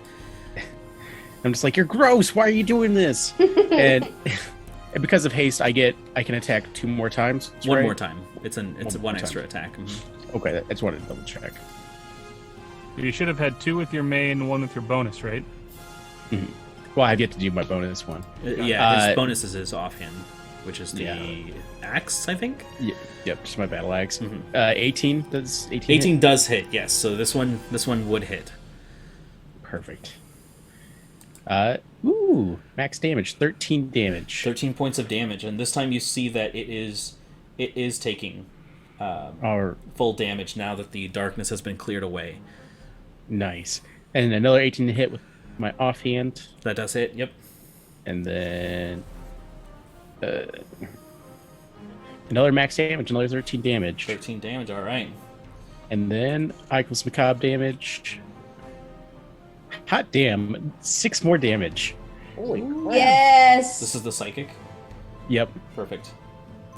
All right. So you swing into it with the Oculus and with the axe. Shortly after missing the initial 2 strikes. Yeah. And then then looking I'll pretty just bad. go ahead. I'll go ahead and back up again and take that opportunity attack. Okay. So it will. Well, it's stunned. Oh, is it? Yeah. Oh, true. True. No opportunities. Perfect. No opportunities. It's never going to work in this town again.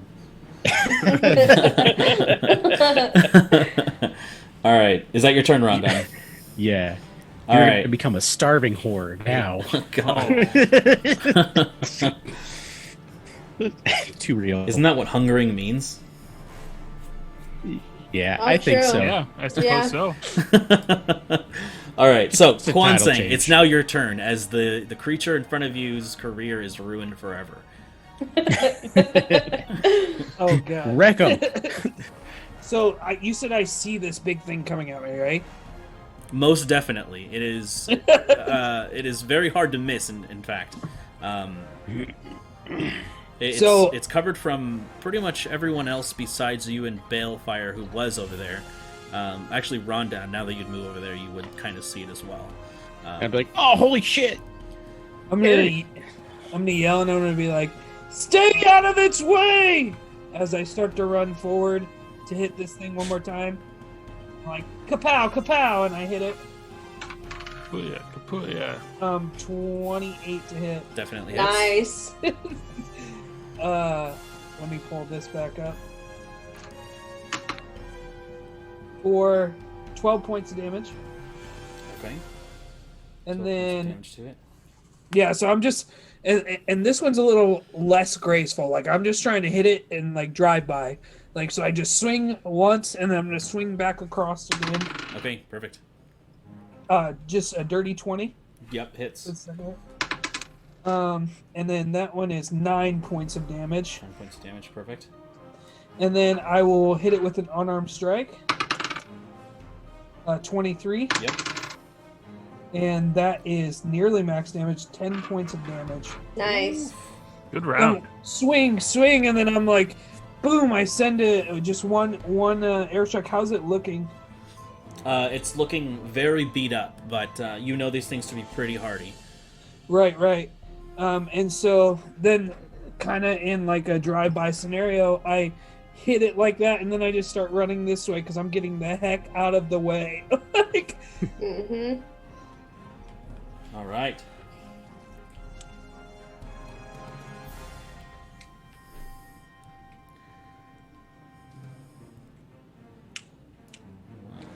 So 5, 10, 15, 20,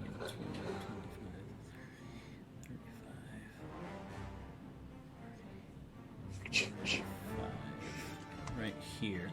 This oh, and it's gemstone. it's Go ahead. it's unrestrained now, or it's not stunned anymore. Ah, perfect.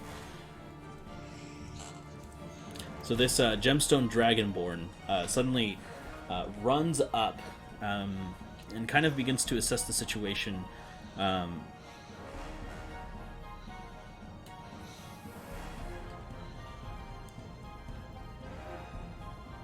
And it yells something behind it. Let's see. Who would understand this? I understand Draconic. I understand squeak speak if that's relevant. Ah.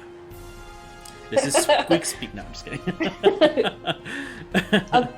I'm Abyssal and Celestial. Okay.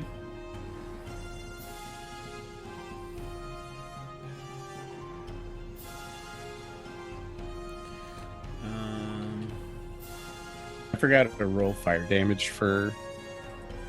Does he take it every turn? Yeah, Okay. so it takes extra 8 damage. 8 damage. Nice. Yeah, yeah, it takes fire damage at the beginning of each of its turn. Ah, gotcha. Okay, so does anyone know either Terran or Primordial? Not me. Is it close to gnomish? It's not, no. Okay. Quentin, do you speak Primordial? I do actually. Yes. I do. I speak primordial. Okay, so it says something along the lines of, it looks like we have intruders. Could be adventurers again. Shit. And it just Oh, yells, and it just yells it back. And it dashes with its movement. And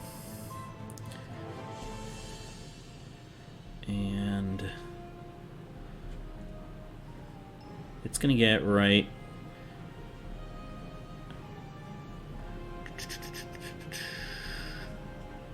It's gonna get right here next to you, Bale. That is its turn, however. Okay. No, actually, it's gonna use. It's gonna use an ability that you're not familiar with. Okay. But you can see it just beginning its like a defensive stance. You can see. Okay.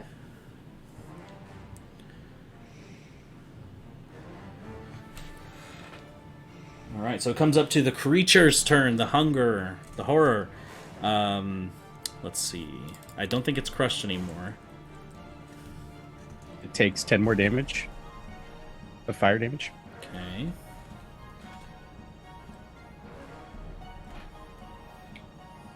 And it is still. It is still. Let's see. Does it? Can it only make the save at the beginning of the turn or at the end of the turn? Here, let me check the wording. Okay. At the end of each of its turns. Okay. So then, what does it have?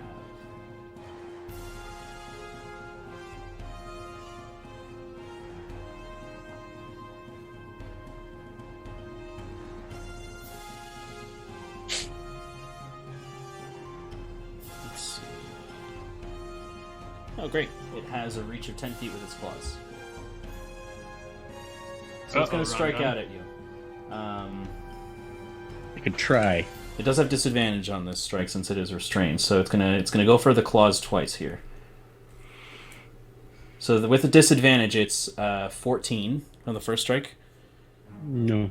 Okay, the second strike is 16. It hits. Just kidding. All right, so yeah, it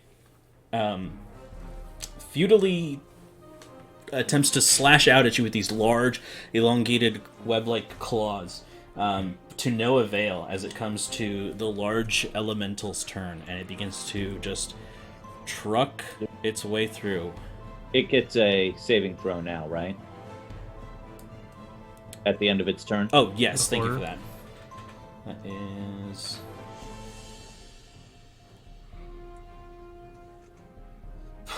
Natural 1. Nice. That's a suck. Yeah. Okay. Wow. Let's see. One. No, that's not where I wanted to go. Let's go. 1, 2. Hold on. Jesus. 3, 4, 5, 6. And you can see that this area here, where it walked through, is completely destroyed. Oh, wow. Wow. And it ends its turn... Well, actually, let's see. What can it do?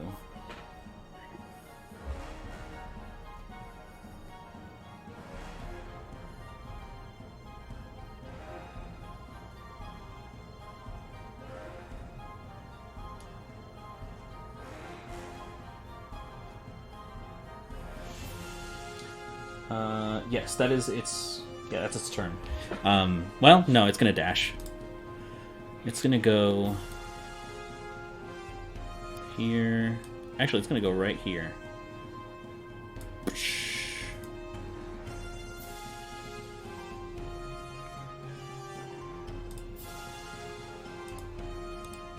And that's its turn. And now it comes to your turn, Dane. All right. Well, in this suddenly very strange shift in danger levels, I'm going to try for a cockatrice bite against the thing. Okay. I have to find that cockatrice stat block again. Only one attack with a +3 to hit. This was a mistake. Yeah, this is yeah, that's an early game kind of. Yeah, but I don't have. I was going for the petrifying effect, but I don't have basilisks yet. Ah, that's right. Unless I have seen a reduced threat basilisk in the point that. Okay. 21 to hit.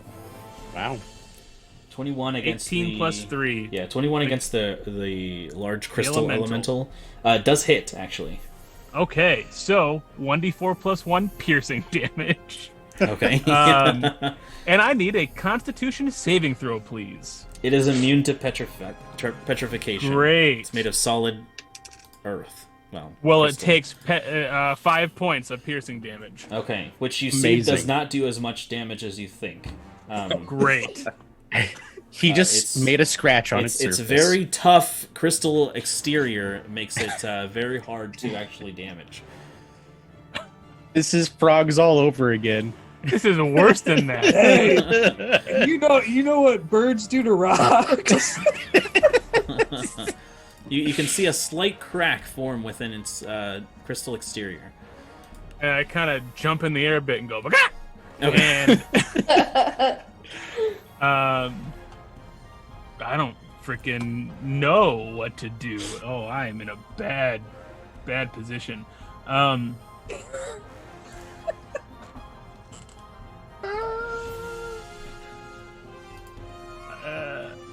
Okay. I'm gonna kind of wait. Oh, how high is this here? That's so high? It's probably a good 15 to 20 feet high. 20 feet high? Mm-hmm. I've got a fly speed of 40 feet. So I'm gonna fly. Let's see. So let's do. Okay, so it will get a swipe at you. Let it. Okay.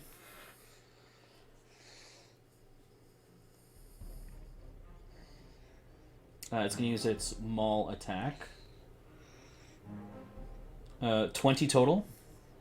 Yeah, that sure hits. I'm gonna use my reaction to cast Rune Shield. Reroll that, please. Okay.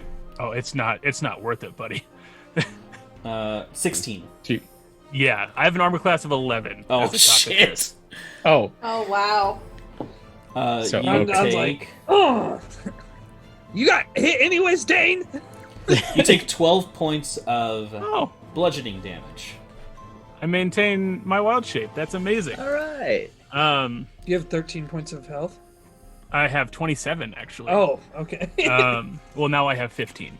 But wild. I'm up on that rock, away from stuff for a second while I regroup and figure out what the heck to do. Perfect. That is my turn. Thank you. Okay, perfect. I will, just as a free action, sorry, to Persea, just with the mind link, of course, because I can't talk when I'm a lizard chicken. Just run. Don't attack. All right. Okay. Can I ask just a quick question, Brandon? You said the wall's 15, 20 feet high. How tall is the big monster? It's like 15 feet high. So its head is like level with the top of that, or? It just about. It's a little taller. Sure. It's more so like wider and like very dense. Yeah. Dense is a better word than girthy. I like that. Okay. All That's right. it. So you can see.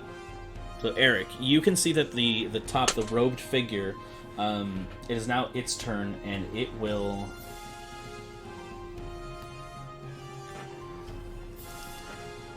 You can see that from the staff that it wields, this beam of energy, this little bead, suddenly streaks out, and you can see that it targets right here. Getting Persea, the Hungering Horror, and Rondon. I need you guys to make dexterity saving throws for me. So the horror fails its save automatically.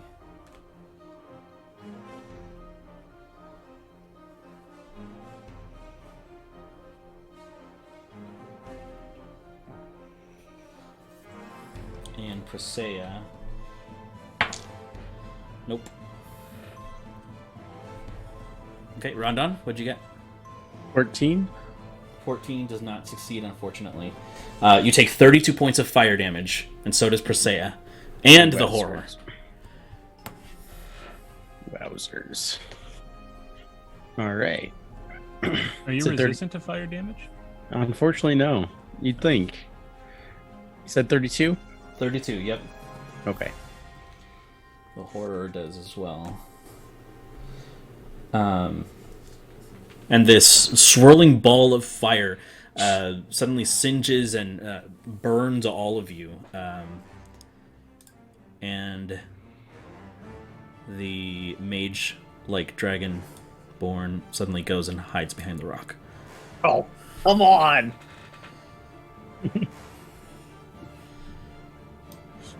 Breaking line of sight to all of you. It is now Persea's turn, and she is not looking so good. She is.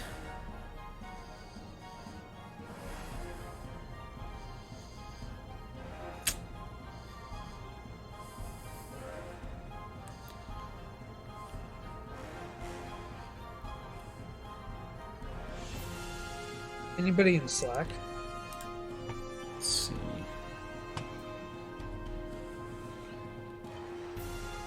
She is. She's going to use her action to disengage. She's not doing too well. 5. No, actually, she has face step. What am I talking about? Yeah, she's going to teleport. What the fuck am I talking about? No, you know what? She's going to go around. She's going to go 1, 2, 3, 4, and she is going to face step 1, 2, 3, 4, 5, 6. Go right next to you, Dane.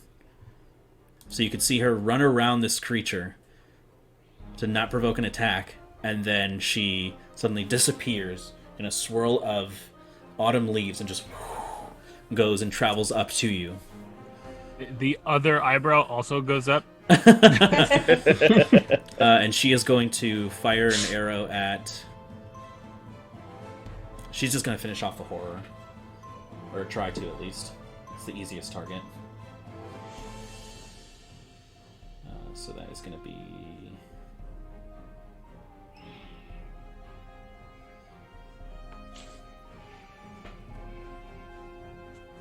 oh yeah, 23 to hit. And she deals 31 points of damage. Did you kill it? How did she want to do this? How did she want to do it? She does kill it, actually. Okay, good. Yeah, as the arrow strikes into it, you can see that from the inside, an explosion of amber light suddenly erupts, and suddenly you can see organic vegetation and life suddenly spring forth from it. Aww. As its corpse just lies still on the ground. That is her turn. It is now this guy's turn. He's gonna go 5, 6, 7, 8. Dance with me in my backyard, boy. That. That's what he's gonna do. So I actually looked into it. We cannot get hit with the DMCA if we're singing a song ourselves. Oh, Yep. that's good to know. If we're using the song to monetize, like if I were singing the song, I'm like, hey, pay me to sing this song to you. That's different. But Oh, that's good to know. yes. Now we can sing all the songs. All right, everybody. We're gonna tune. we're gonna do the Hamilton musical. Yeah, we Yeah. don't Pay us, practice buddy. in this one. Alright, this guy's gonna Don't run you up spend to $1. This guy's gonna run up to you, Rondon, and he uses his action to dash, but you can see him preparing himself and put himself into a defensive stance. Balefire, it is now your turn. Okay. Quick question. Yes. If I use a spell with a ranged area attack spell, is that with disadvantage if I'm attacking the person right in front of me? If you have to make an attack roll for it, it'll be at disadvantage, and unless it's a magical, a melee spell attack. If it says ranged on it and you're right next to the person, Yeah. then it'll be with disadvantage. Is Okay. it? Do you have to make an attack roll, or do they have to make a saving throw? No, I have to make an attack roll. Okay. I'm going to. I'm gonna do it. Okay. Okay. So roll with disadvantage. My lowest was 10 plus 8, so 18. 18.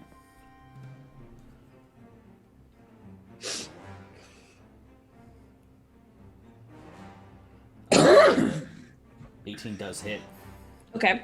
And I'm gonna do. That was a 3rd level. Okay. You typically have to call it before if that's not the original level. Gotcha. Okay. Because Do you otherwise want me to can roll s- again? Yeah, because otherwise you Okay. could say. So this one is 3rd level then. Yep. Okay, go ahead That's and what I roll again. intended to do. Yes, please. Yeah. Okay.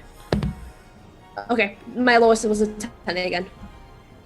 So 18. 18. Okay, perfect. Yep. So that's 5d8. 5d8. 68. 78. You know,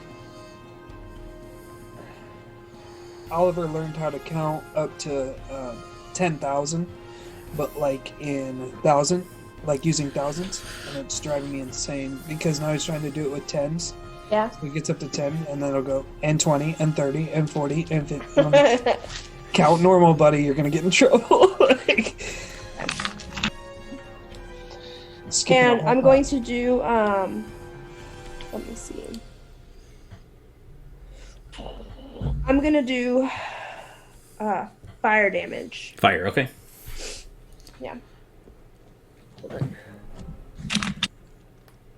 This is chromatic orb, by the way. I figured. Yeah. bum, bum, bum, bum. Damn! Carla. 16, 20, 24, 30, 36, 46. 46 points of damage. Holy shit. Yep.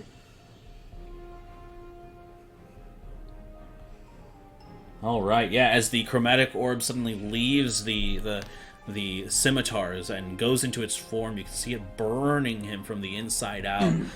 Still hanging on there, but he's definitely hurting. That's your action. Yes. As a bonus action, I cannot Misty Step.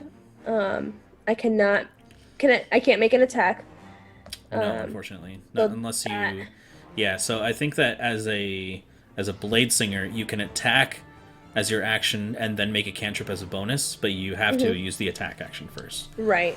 So that is my turn. Okay. Staying where you are? Actually, no. Oh shit. I'm gonna.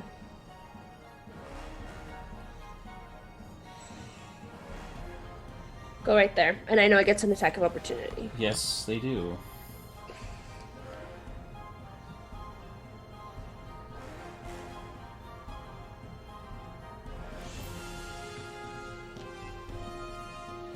So that is... no, that's definitely a miss. I rolled a 2. Nope. Perfect. All right, is that your turn? Yes, that's my turn. Okay. And I will be right back. Okay. Eric, it is now your turn. All right. So changing what my plan was after seeing that fireball go off. The mage was right over here and ducked into this area. Correct? That's right. Yep. I am going to, maintaining my invisibility, dimension door onto this rock right up here. This whatever. Casting a spell while you're invisible will break the invisibility, unless you have greater invisibility. Yeah, it's concentration, but it's yeah.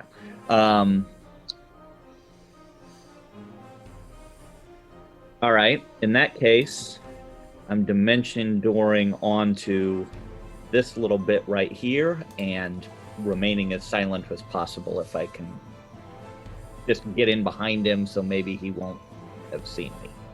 Up high. Okay. Where at is exactly? I didn't see. Right up here. Okay. If you're within line of sight as well, keep in mind that there's no way to hide. Yeah, bring it. Okay. So, you go Dude, right Mug here. would got that. He's out for blood. You do see him right here as soon as you move there. All right. Found the dungeon Unfortunately, master. I don't have anything I can do as a bonus action, so You didn't realize that the other ones were Dungeon Master Kid 1 and 2? Oh no! yeah, I was really thinking about staying invisible. That's dumb of me. Okay. Whatever. Okay, that's your action. You still have a bonus and the rest of your movement. No, I mean, if I had anywhere else to go, I would have just dimension doored there. And I don't really have anything useful to do with a bonus action, so I'm done. Okay. Which brings us to Rondon. It is now your turn. All right. So I'm gonna bonus action Giant Smite. That was the word I was looking for. Okay. And then I am gonna swing on DMK2. Perfect. So So you roll with disadvantage, actually. Oh really? Mm-hmm. Okay. With disadvantage, 27. 27 does hit, yeah. And then come on. Oh, that wasn't. I was meant to do that. There we go. That is 8 damage. And then I'll make another attack. Okay, perfect. Does 15 hit? 15 does not hit, no. So this time, as you swing the flail out, they actually parry it with one of their arms, and you can see that their hands are covered in these amethyst crystals, and they actually touch the flail and just move it out of the way. Okay. These things are like Ben 10. And then with my third attack, dirty 20. Dirty 20 does hit. All right. And that is 13 damage. 13 damage, all right. And then, okay, I can't do my offhand, so I gotta roll 2d6s, one for my Oculus and one for my Giant's Might. Okay. And that is another 8 damage. 8 points of damage, all right.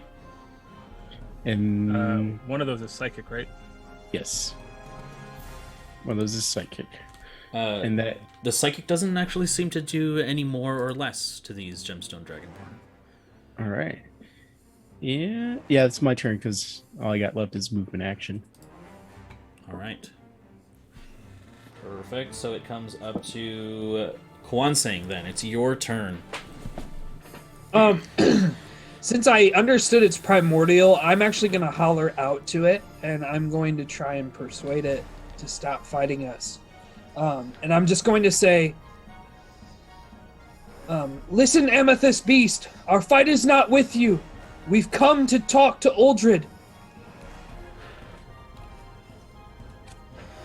Okay, go ahead and go ahead and make a persuasion check with. This would be with disadvantage. They've clearly been damaged. They're in fight or flight mode right now. Sure. They started it. That's not the point. Even with disadvantage, I rolled 2 straight 18s. Okay. So, 23 to persuasion. 23, okay.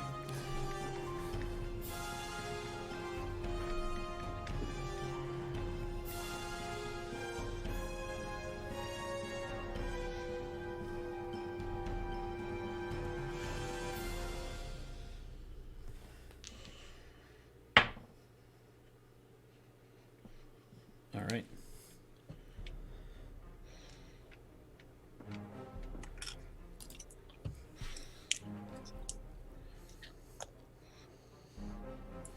Now that counts as my action, right? That's correct. Yep.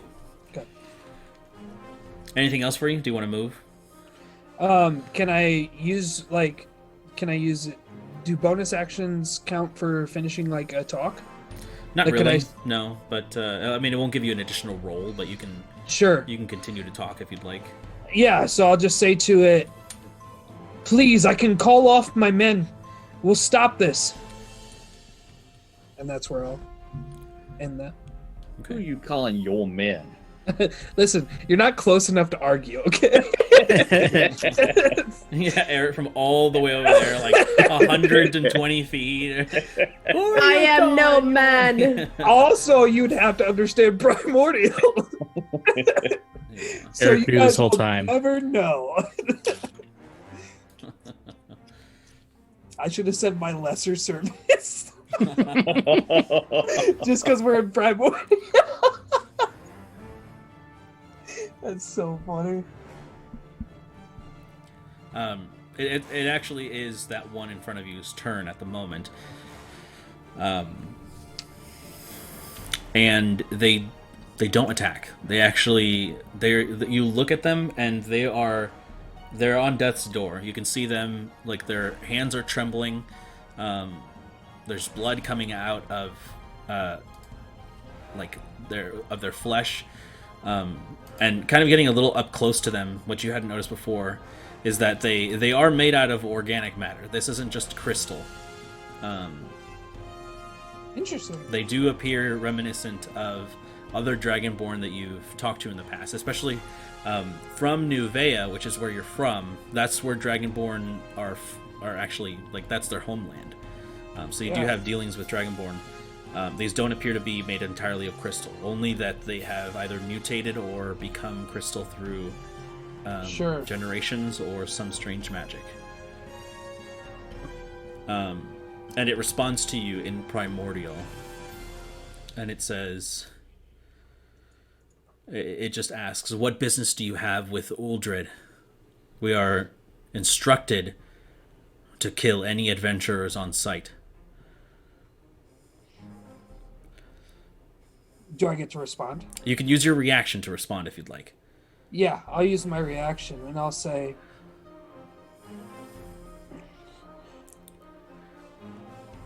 we were sent here by... She was a spider, right? Mm-hmm. Spider 3 Crean? Yeah. We were sent here by a spider 3 cream to speak with Uldred.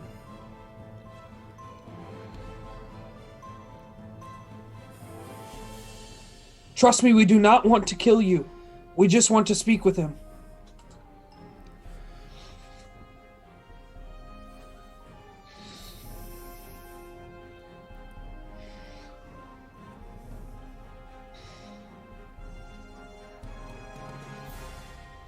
Okay. That is its turn. It is now the large amethyst elemental's turn.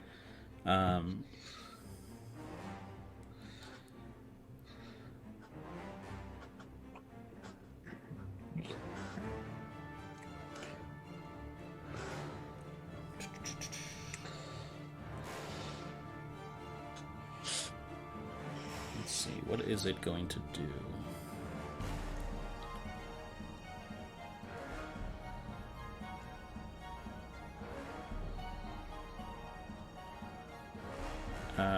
It's going to stand right here and use its defend ability.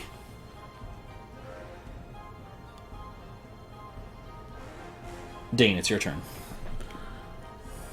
I obviously can't understand the language being spoken, but am I able to discern the intent? You can make an action to make an insight check.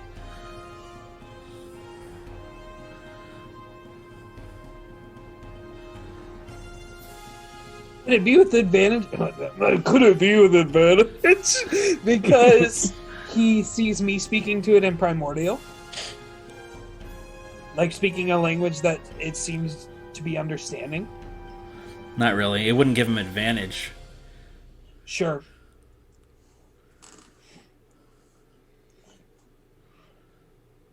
Yeah, I'll take the action. Okay. Insight. That's a nat 1. Okay. So, the key to the battle, you're not really sure. Shit.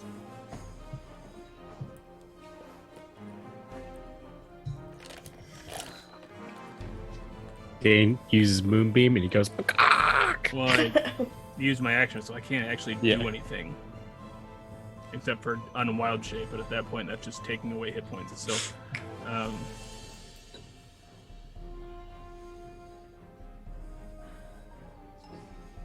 Yeah, and instead of rushing into danger, I'm just gonna... I have no idea what's happening. I passed my turn. Okay.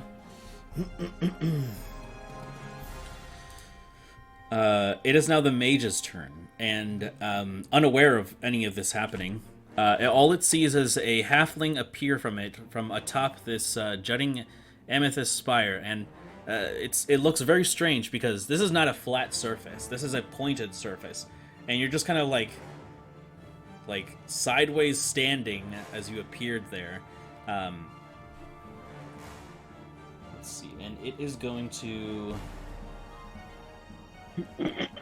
It's going to target you, Eric, and I need you to make a dexterity saving throw for me. As you see it point its staff out toward you.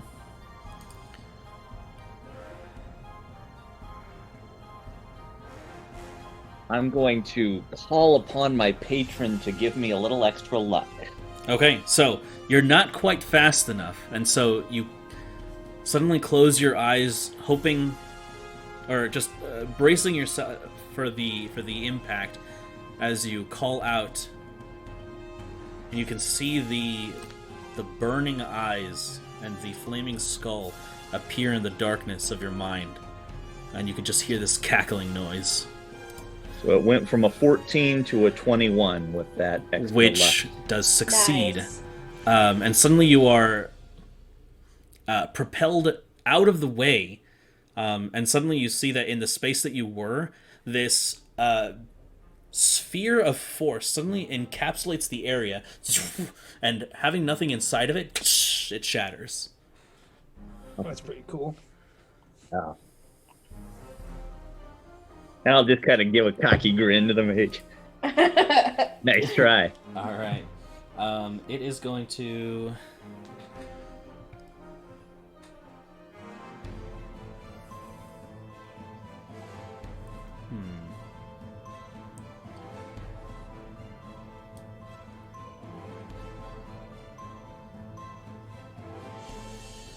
Let's see, 5, 10, 15, 20, 25, 30...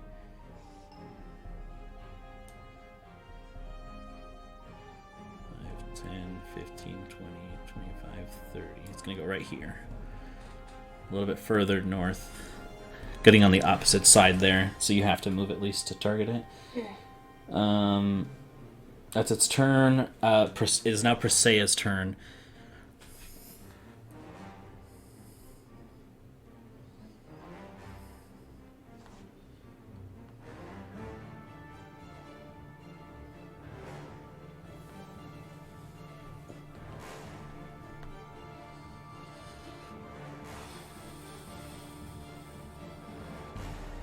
She's pretty wise. Yeah, she'll use an action to insight check as well. Better than Dane.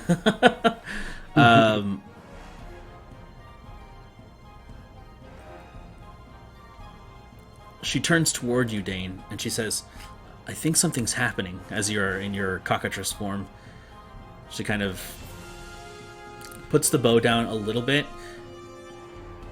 And she says, "I'm not exactly sure what they're saying, but I think that Quan Sing is negotiating."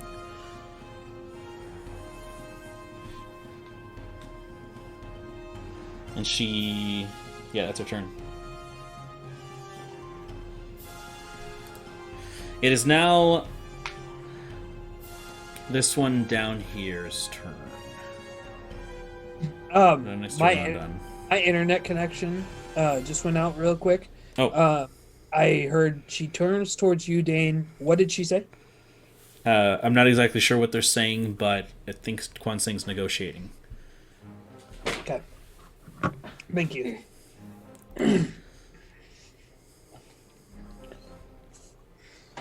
Whose turn is it? It is the other one, the other Gemstone Dragonborn here. The second one. And it is...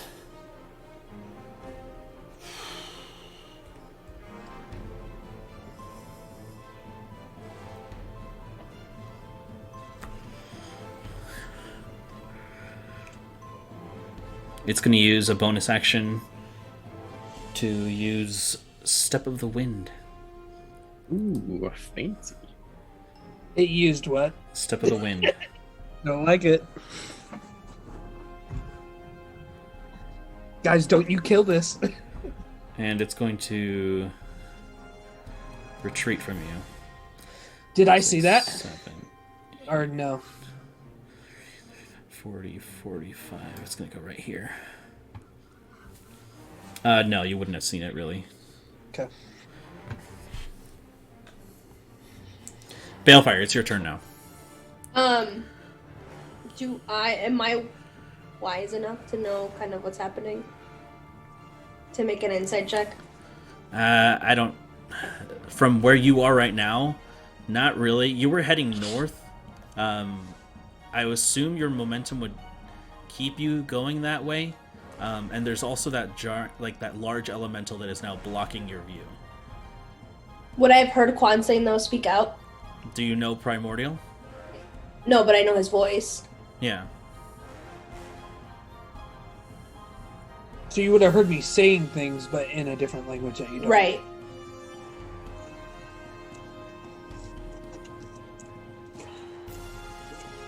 It's up to you, Brendan.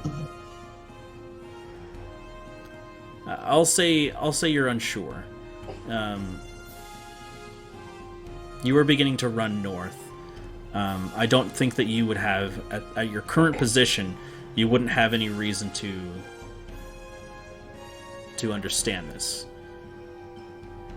You're too far away from Kwansang at the moment. Oh, that sucks. I'm sorry, bud. Okay.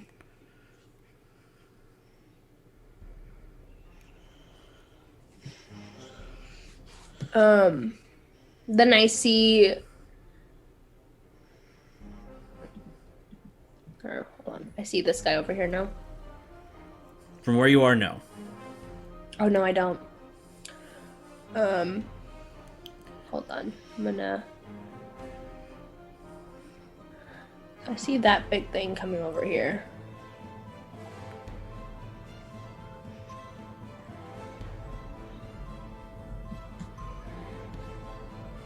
Gonna kind of go on the other side there.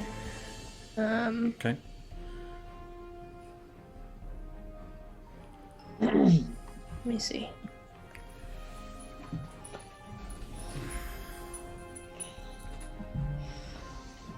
Hold on. Where's the token thing? 5, 10, 40. Okay. So if I move like right here, I can see both, right? Yeah. Okay.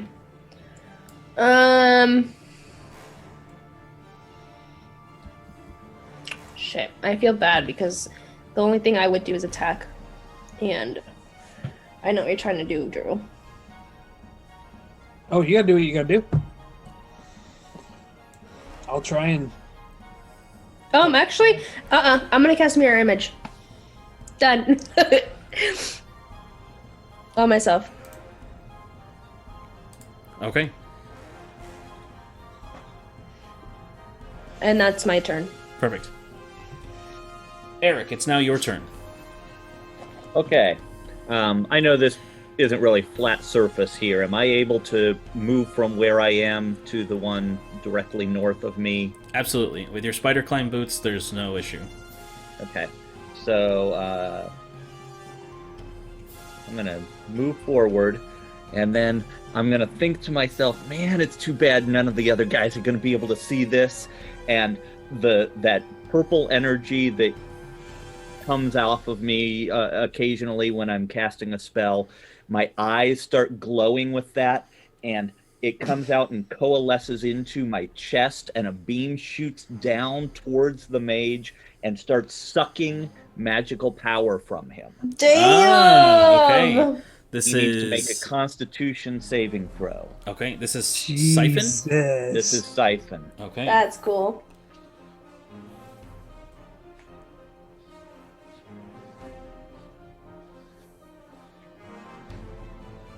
That's a 14. Yes! That does not succeed. Okay. So, he loses a spell slot of fourth if he's got it. Otherwise, whatever his highest is, below that. Okay. His highest right now is a second level spell. Not anymore. And you restore a fourth level spell. And he takes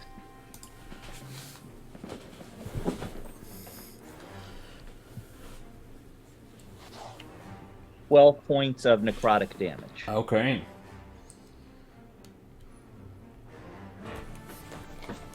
And as this effect shoots out from you, you can almost see that it forms into a hand that suddenly goes into the chest of this creature, and you can see this almost like purple necrotic skeletal hand suddenly reach and pull, and you can see this kind of wispy white energy suddenly being yanked from him, and you can see him reaching out to try to pull it back, and the hand just and just goes back into your chest, and you suddenly you can feel the energy swelling within you again. I'm just grinning down at him. That's my turn. All right. Eric is kind of scary. Yeah, dude, he's a freak. He scares the heck out of me, and I love it. Rondon, it's your turn. Just a second. All right. So, seeing as my guy ran away from me, and hearing Quan saying, kind of like talk to this elemental. I want to do an insight check on like what the hell is Quan saying doing? Like, Okay, go ahead. Yep, you were close enough. just a straight 14. 14. Something's happening. You can tell that his position has changed from an aggressive stance to just a regular stance, but you're not sure exactly what it means. All right. It's a little confusing. It's a little up in the air. There's not a lot to kind of go off of except for the fact that he's not aggressive anymore. Yeah, it's something I'm just gonna kind of just lower my stance a little bit, or not lower my stance, but like relax my stance a little bit. Just like, okay, I think we're done. And that'll be my turn. Okay, Kwansing, it's your turn again. Oh, it's my turn. Sorry.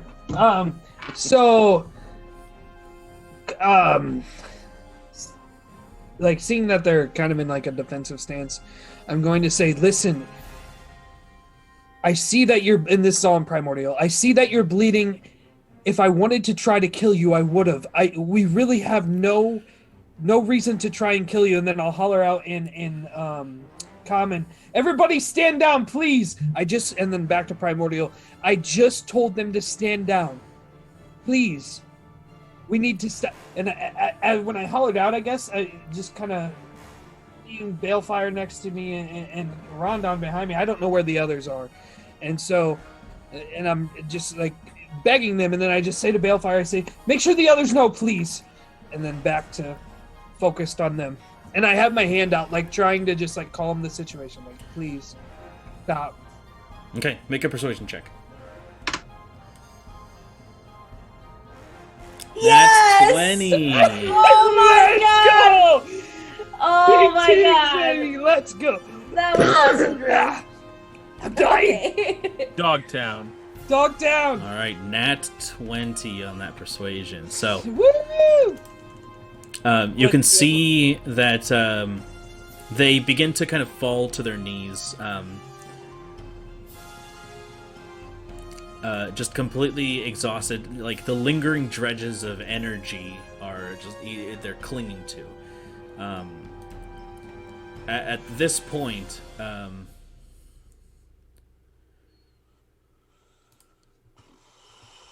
let's see. Everyone would know except for Eric. He's too far away. I know, and that's scary.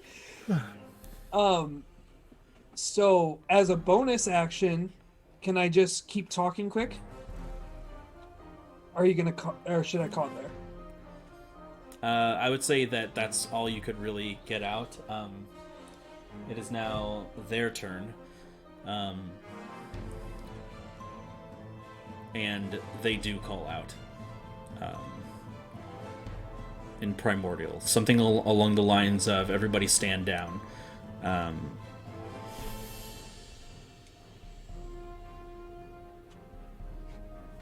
At this point, combat is resolved for you here at the south. The next person who would be next in the order for as far as you guys would be Dane. So I guess I will kind of flutter down to the. Am I still muted? No, I'm good. I left for a second, muted myself, so I was just double checking. I'll flutter down to ground level. Okay. Use a bonus action to Dane shape. Okay. And I'm kind of holding the staff. I have a lunar surge ready if the ceasefire goes south. So I'm holding that cantrip, and that's my turn. Thank you. Okay.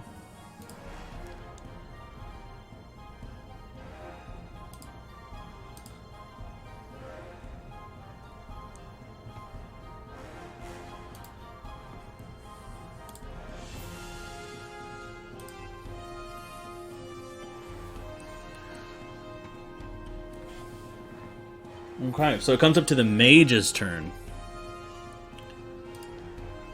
And it does not feel good to have their spells torn from them.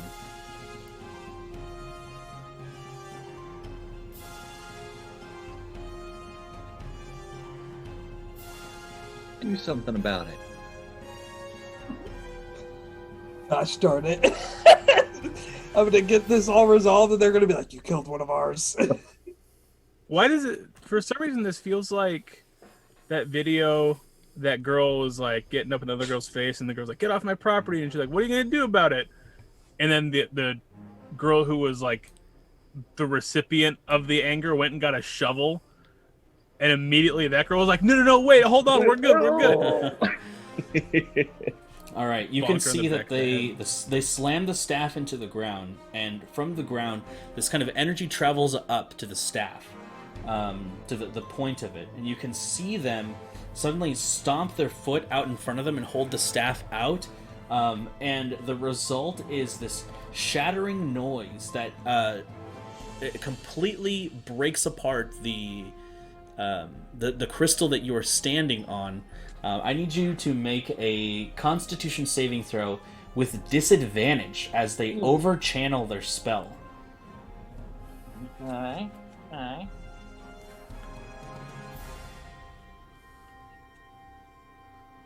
Oh, one of them was a nat 20, but it's disadvantage. 14. 14 does not succeed, unfortunately. So the result of this is that you take 15 points of thunder damage.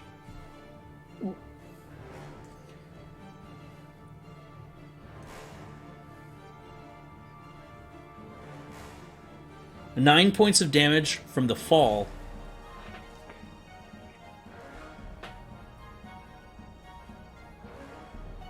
And an additional 7 from falling on shards of broken crystal.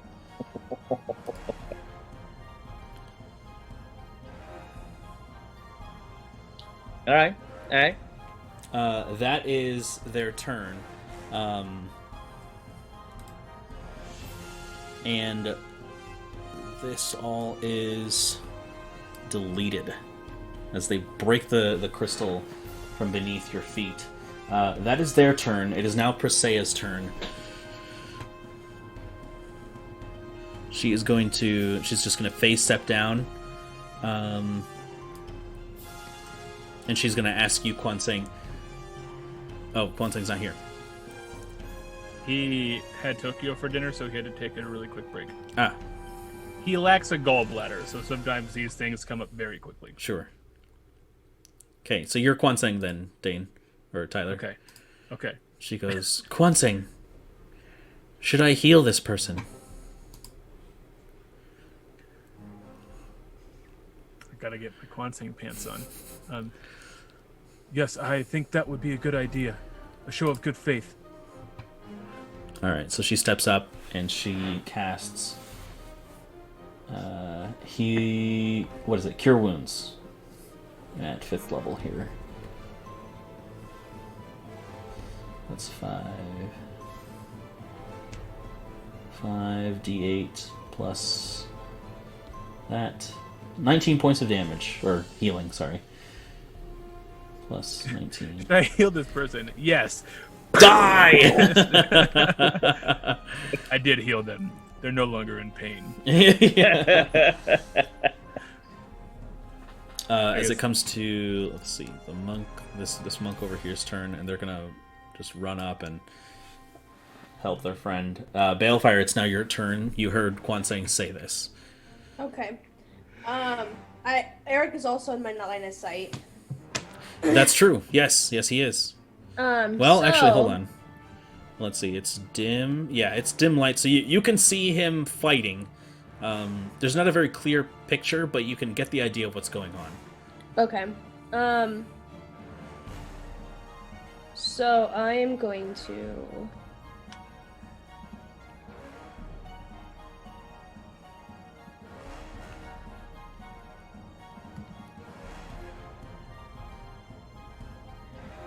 get right here. And then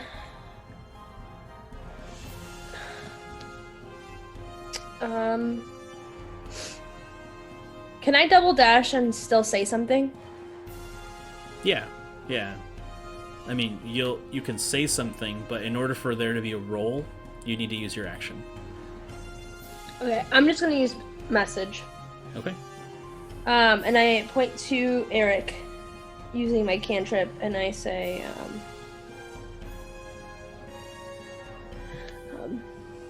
Eric, Kwansing has de-escalated the situation. We are to stand down. Join us, please. Tell this guy that. Yeah, that's all I can do. Okay. So it comes to your turn, actually, Eric, now.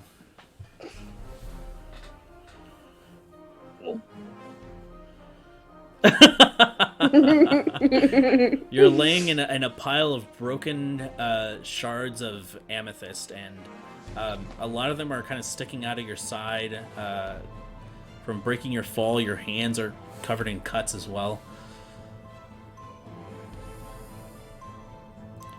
Okay, so I'm prone, right? Yes. I gotta use.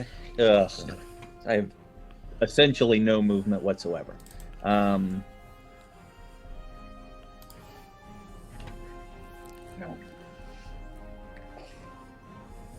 All right. All right. Well,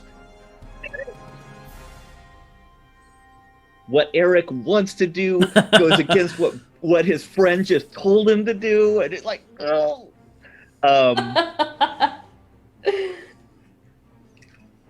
All right, so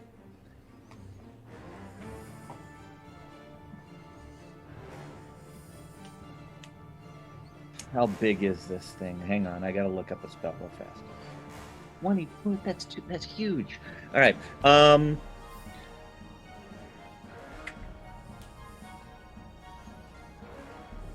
Yeah. So here's what you hear. Fine, and then blink out of existence as I turn invisible. Okay. Oh my god. And with half my movement gone, I think I can move that far, and I'll start coming back towards the group. Okay. But moving backwards so that I'm not taking my eyes off this guy. Mm-hmm. Gotcha. All right. Rondon, it is your turn now. Yeah.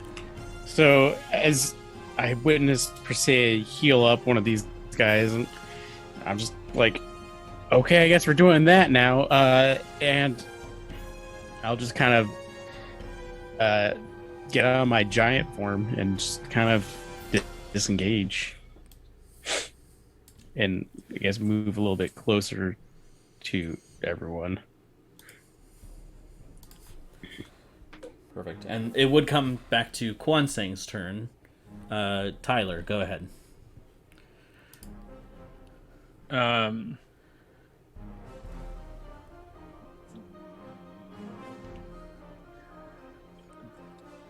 What? Thank you. Where's Eric? I don't know why. And where is Eric?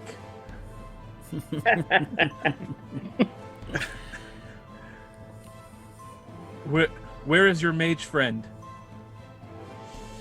All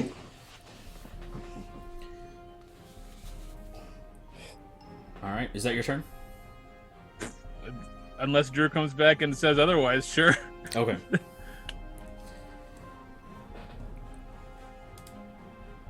He is going to use an action to...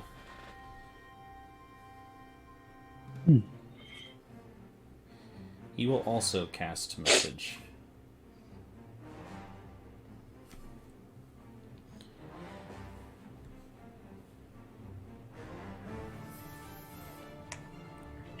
And thus resolves combat. As you can see, Eric, as you are invisible, kind of backing away from the mage in front of you, you can suddenly see that their demeanor changes, and if they begin to run in that direction.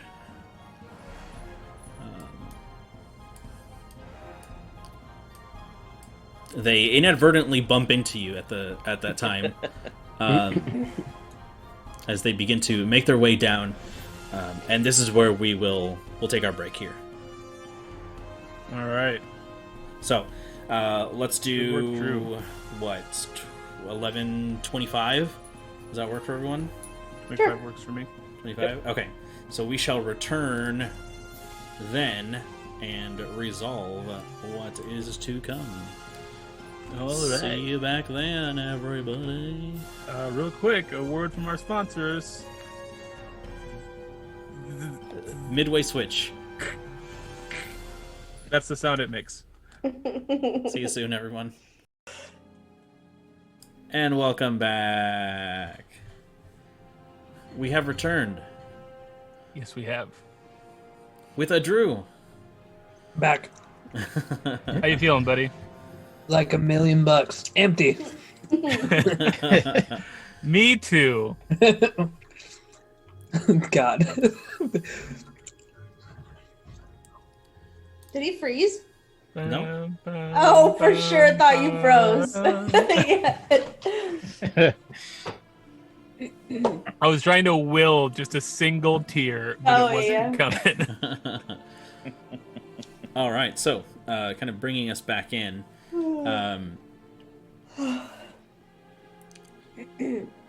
Kwansing. The battle is over, and you have what looked like two, and you recognize them. Well, not them, but you recognize the kind of attire. I knew it. These are dressed like monks. Oh, God. And one of them is dressed like a wizard, wearing robed clothing and the staffs, along with the large elemental that is armored, standing there with you all. As Presea goes and places her hands on the one that was near death's door, they are revitalized, not fully, but sorry, enough to get them away from death's door.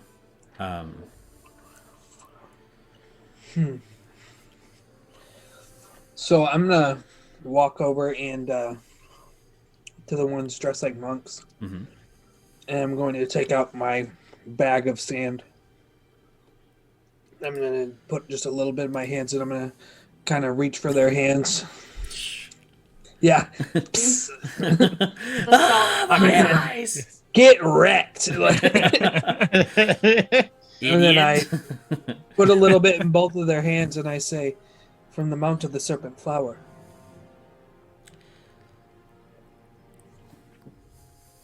Do you recognize it?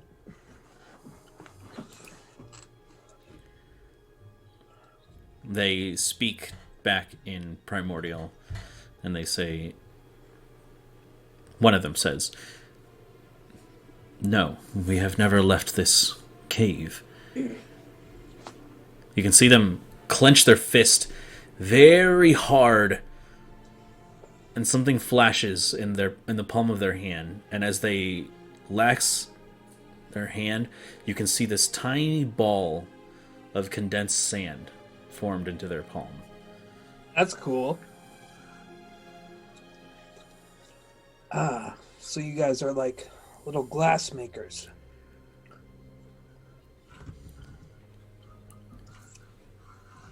No, not quite.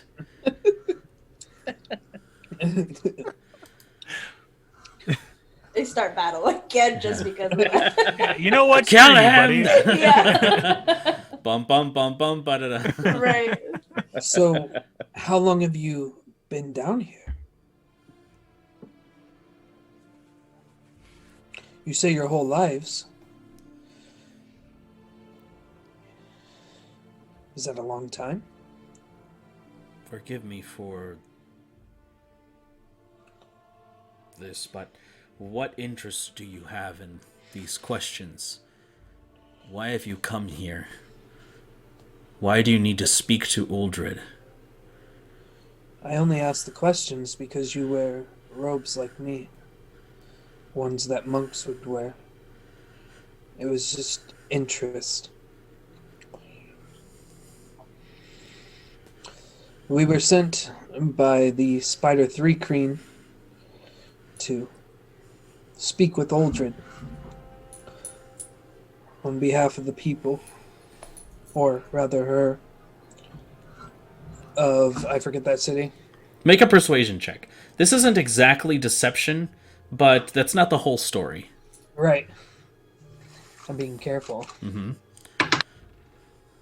Oh, not bad. Dirty 20. Okay. Go on. She sent us to talk to Uldred about the Baron.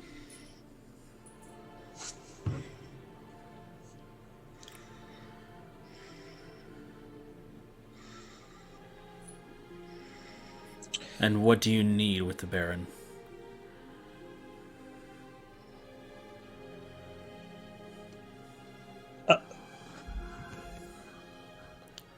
As far as I know, nothing. Make a deception check.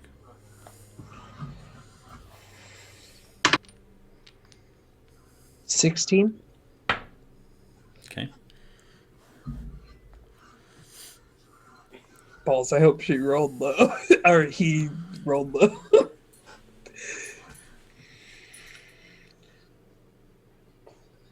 We were told that we would be met with Amethyst, I guess, allies or army, like an Amethyst army, and to let you know that we needed to speak with him. I'm sorry for what my men did. No one can understand you, so you can say whatever you want. Yeah, I'm sorry that these peasants. I'm sorry for what my men did to yours. We did only want to protect ourselves.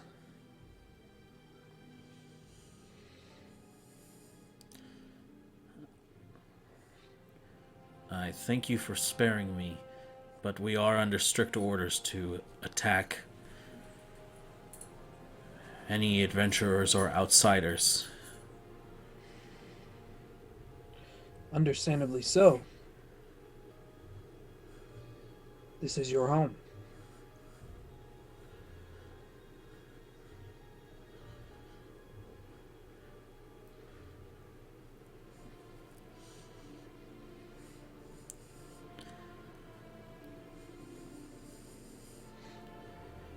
We are a ways off from Uldred's domain, but I'm sure they would understand if we put our job off for the moment to take you there. That would help us very much. The vastness of this place. I feel it could be very easy to get lost. I cannot guarantee your safety once we reach Uldred's domain, however. There are those more powerful than me with higher authority. This we understand.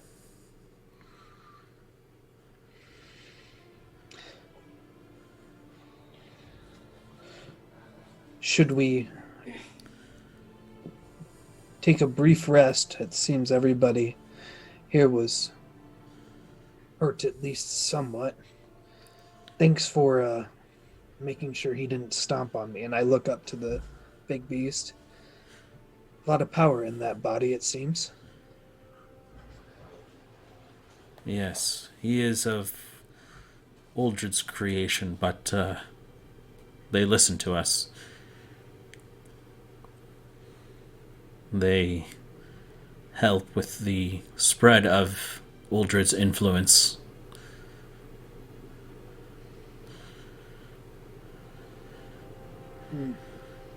Makes sense. Well, if you are okay with it, we would like to take a short rest. And then If you would lead us, that would help us tremendously. To Uldred's domain. If we need to go now, well, that is also understandable. Yes, let us rest for now. Thank you.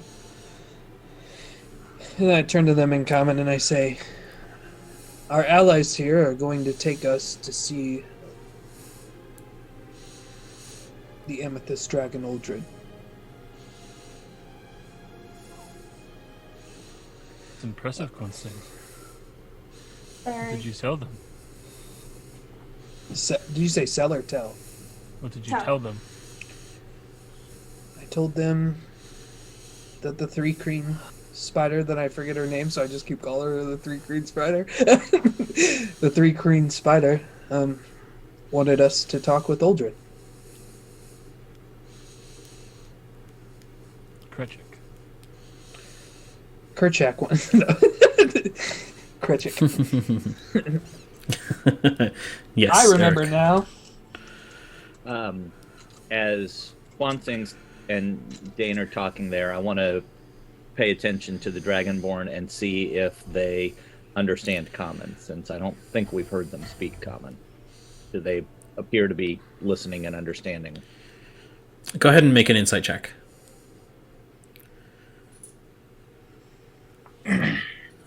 13. 13. It's not entirely clear.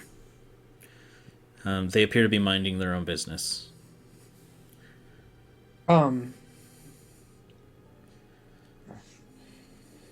I will actually, because I was thinking about doing this anyways, I'll turn back to them and in Primordial I'll say, do you speak the common tongue? Most of my men here do not speak Primordial.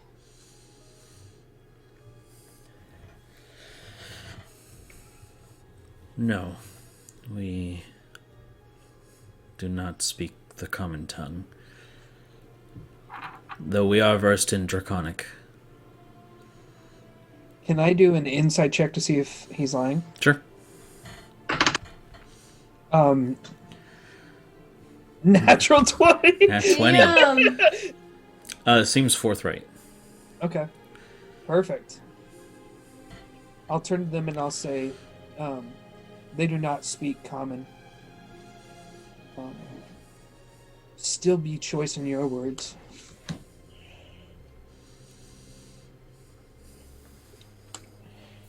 I believe. They do not speak, but do they understand? Right. I believe that they will take us after we take a short rest. They will take us to Uldred's domain, and they said from there are much more powerful beings that will ultimately make their own decisions about us. That is the most they can do for us. For now, I think we should rest. Get cleaned up what you need to get cleaned up. Thank you, Consing. That may save us quite a bit of grief. It could also add some later. We'll find out. I just want everyone to know I could have taken him. Oh, I don't doubt it, Eric. Oh, we know. Okay. For the record, I think this would have been a pretty good matchup for us. So if they're saying that there are stronger beings that we are going to run into, I think we should all be well rested and ready for that, just in case. I wonder, when we start traveling, if you mention the shades, see if they know about them. How would you desire I ask? Just mention in passing that we were being tracked.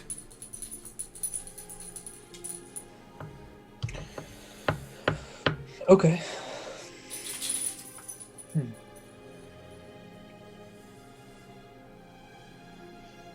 It's possible that they are in league together.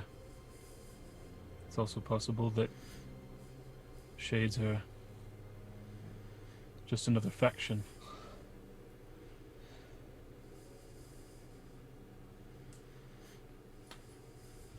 Yeah. In any case, Eric, it might be wise to raise that dome. Agreed. I'm not planning on it being for everybody, if you understand my meaning. I don't speak common. And I'll grab a open space and start the ritual. Okay. Without issue, the 10 minutes pass by, and the dome is erected. Whatever color you wish to make it, and how opaque, it's up to you. Yeah, well, I want it to be that same color of energy from the outside as the energy that pulled stuff out of the mage. I just want him to always have a reminder. Okay.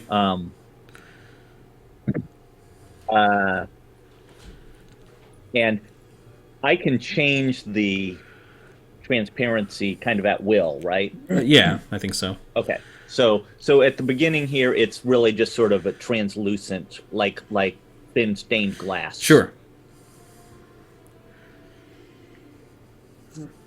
Perfect. So as we're, because with a short rest, I'm still able to like talk and stuff, correct? Yeah, exactly. So I'm gonna speak to just one of the ones wearing the robes, and I say, the sand I brought you, it's from my home. It was very, very neat what you were able to do with it. So do you and your friend, obviously, because you said two of them were wearing robes, correct? Mm-hmm. Do you and your friend belong to a monastery here? Yes. Though we are not at liberty to speak of it. Understandably.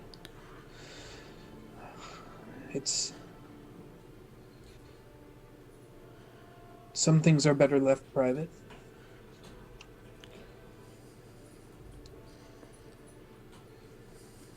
Are either of you the head of the monastery? No. Not even close. We were actually chosen here because we are not the strongest. We were here to oversee our friend here spread the influence of Uldred.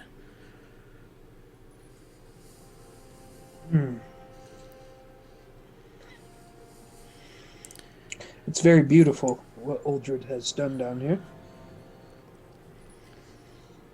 It's not only beautiful, but it's necessary.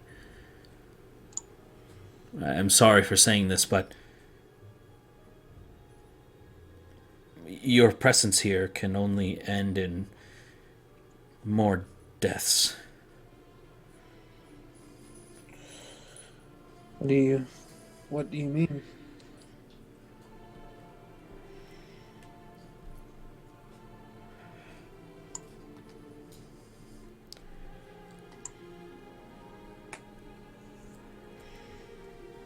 We know who you are. At first, we didn't really understand.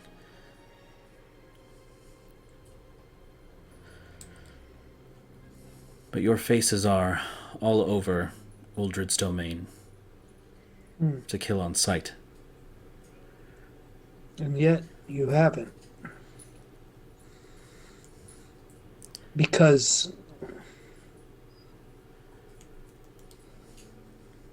you know that we spared you in good faith. We simply want to talk to Uldred. Hear me when I say this before you get antsy and try to attack, because that would make sense. We do not stand a chance against Uldred. We've heard the stories. We understand that. And we don't want to take any lives on the way. That's not who we are. If we wanted to do that, I wouldn't have had my men save you. You still don't understand.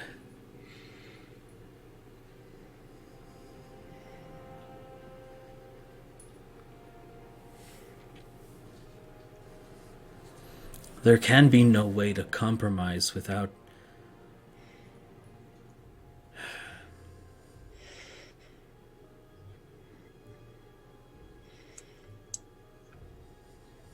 No matter what.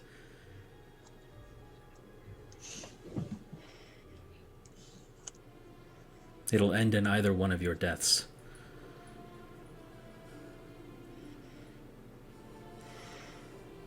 The Baron is not just someone that Uldred has for the sake of having. It is how he will ensure our survival.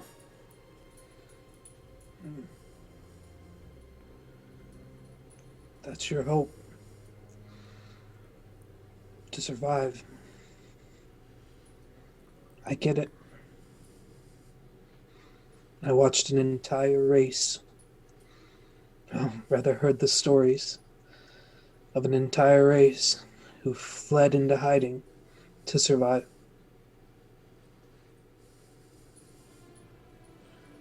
I've watched greater men fall to lesser things. And if you feel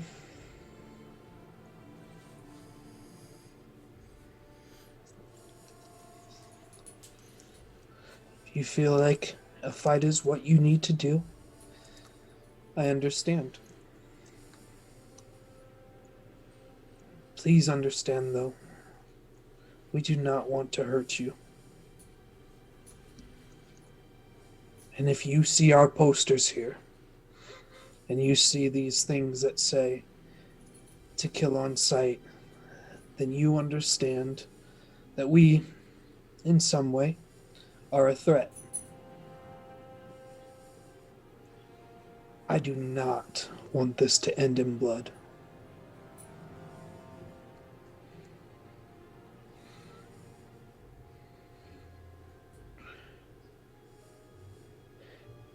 If you think that it goes one of two ways, my request is this.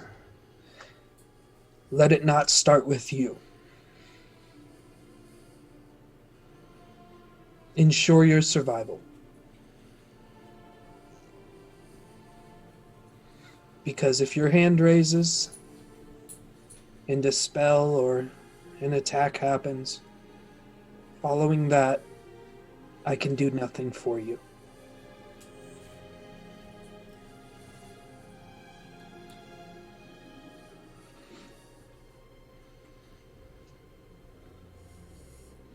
Let us walk to the next domain. And if they're the ones who want to try and strike us down, let it be them and not yourself.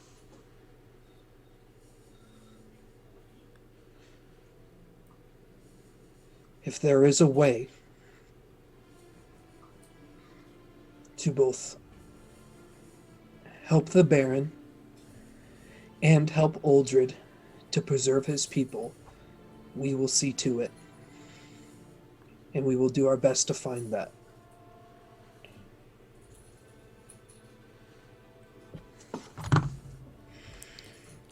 I only hope you're right.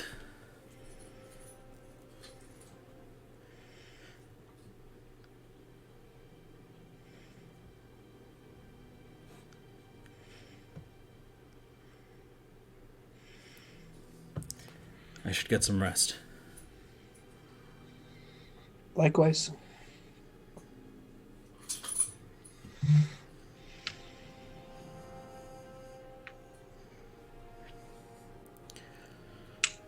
And so the both of your groups take to rest without issue. An hour passes, marking a short rest for everyone.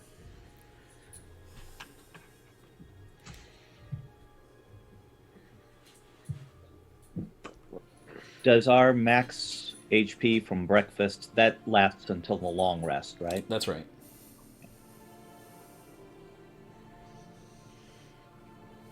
How long ago was breakfast? Couple hours now. Like just maybe 6 hours ago.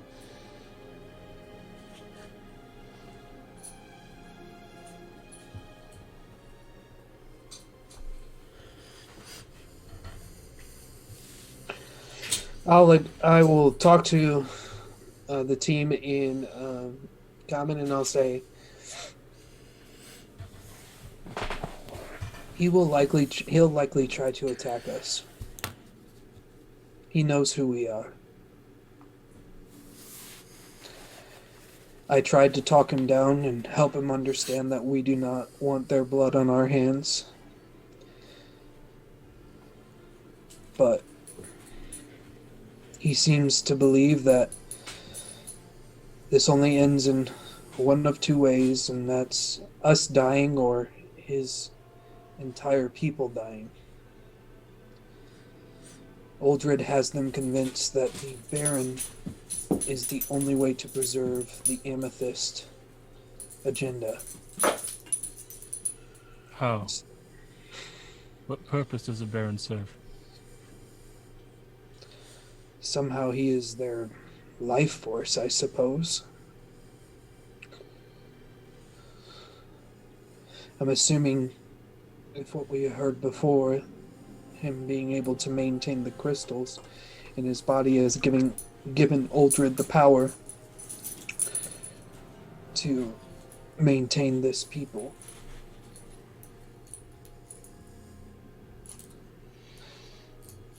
I'm not sure what the end goal Uldred has, or Projekt for that matter.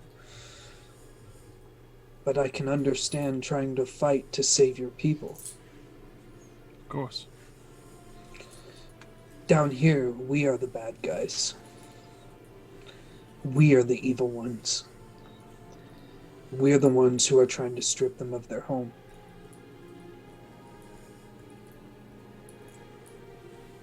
You said they know us. Us specifically, or they know that there's someone coming?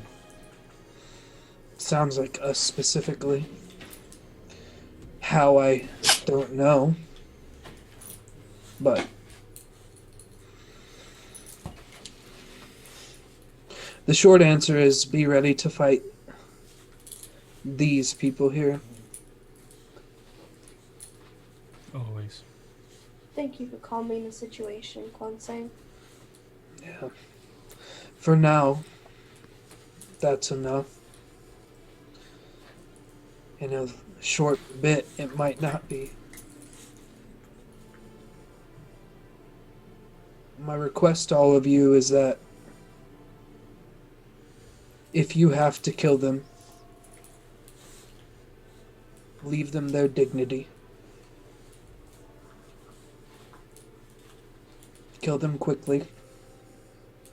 Do what you must to protect our group, but Of course. these people do not fight us because they hate us. They fight us because they're told to hate us.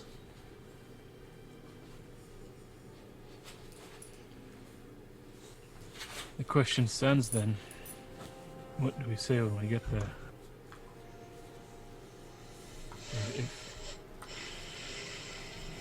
If it's true or just some sort of propaganda that the Baron ensures the Amethyst cult's survival, what can we possibly say or do to... Hopefully we are able to offer ourselves in a way that preserves both. Preserves the life of the Baron and preserves the lives of the Amethyst.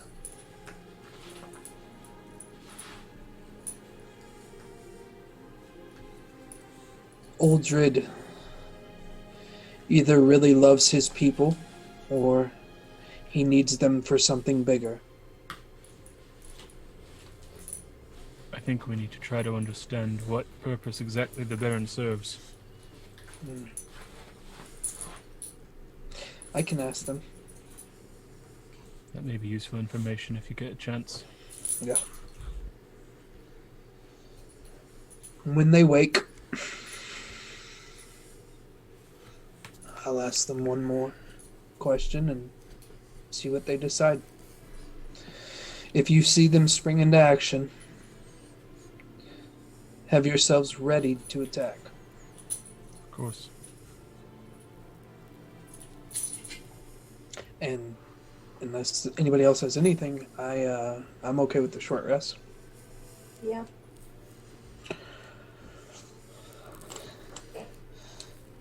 All right, so you guys can mark that off then.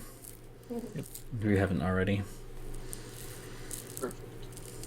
Perfect.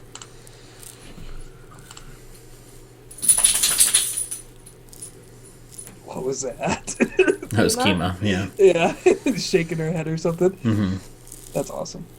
Her floppy ass ears. Why does she have ass ears? Yuck.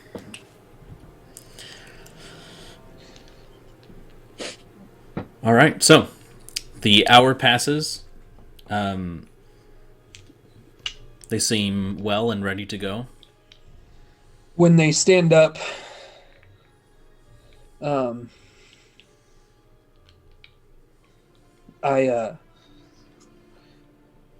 want to bow to the one I was speaking with and really lower myself and keep my eyes at the ground, in tradition with martial arts in general. When you bow your head all the way down and look at the ground, you're saying, I trust you. So I'm going to do that as a sign of trust. Okay.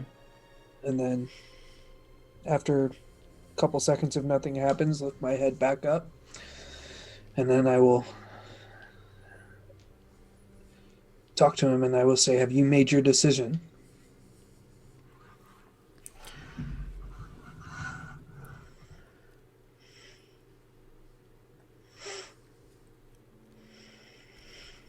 Yes. We will take you there. That is much appreciated. Please believe me when I say that when we speak with Uldred, we are going to do whatever it takes to both preserve the Baron and your people. We will offer ourselves in any way we can to help. I hope it ends in... I hope it doesn't end in tragedy. Us dying or he dying, that is not our goal. I am curious, though, for my understanding, why does Uldred need the Baron in order to preserve your lives? His power seems insurmountable. He's created, and I point to the big beast, he's created him to further your kingdom, to give your kingdom life. Why does he need the Baron?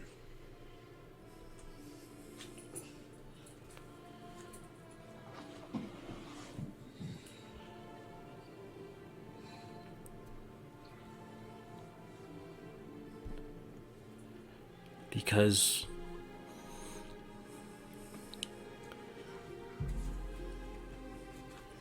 without a conduit for the shards such as he, We will surely lose our war. The war with the Myconids?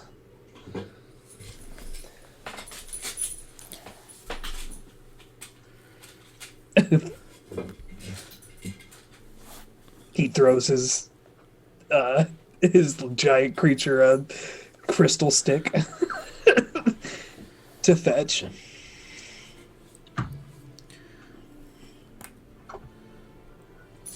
Lose the war against the other gems.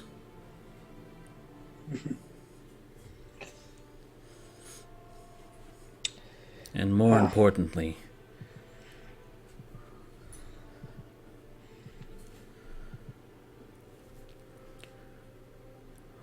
lose the fight against the coming of Imra, the Onyx.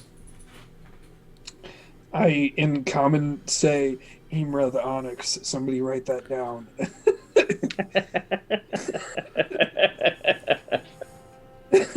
Take your notes. Mr. Notes, that's my name. That name again is Mr. Notes. I say to Imra the Onyx. It's YMRA. Yimra. I've never heard that name before. Arm me backwards. Nice. Oh wow.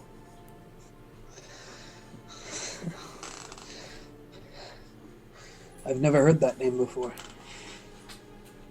She, God, Hot? a queen down here? Is she hot? What's she doing with her life?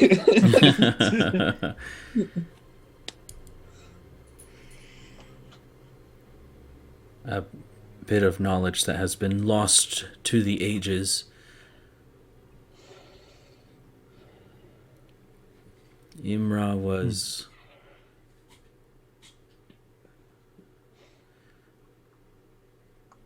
a dragon of onyx gem. And then I say in common, an onyx gem dragon. Somebody write that down. Mr. Notes. That name again is Mr. Notes. Well, They were Hopefully- left on the other side of the veil.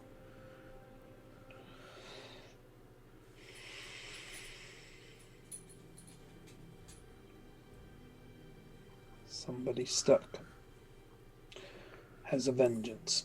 They had been corrupted.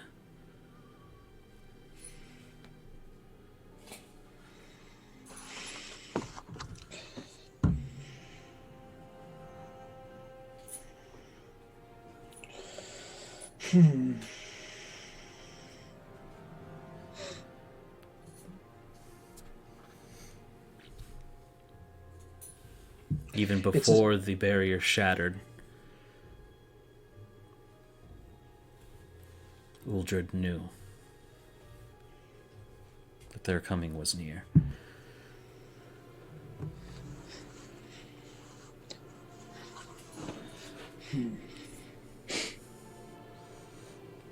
The Baron gives us a way to protect ourselves and to ensure our survival. But how does he serve as a conduit?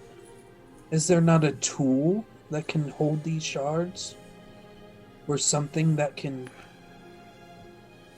give you the power you need? No. What makes him different? That is beyond my understanding.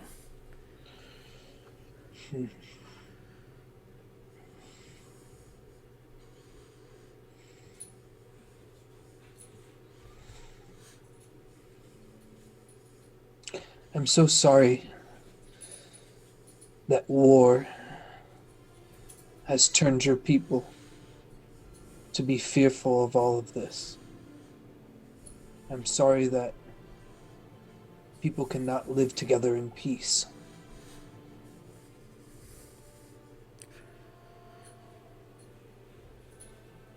That's our desire,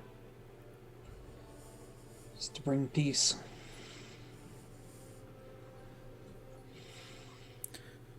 I'm afraid you'll find that quite difficult. Gemstone kind has been at war with each other since the very beginning.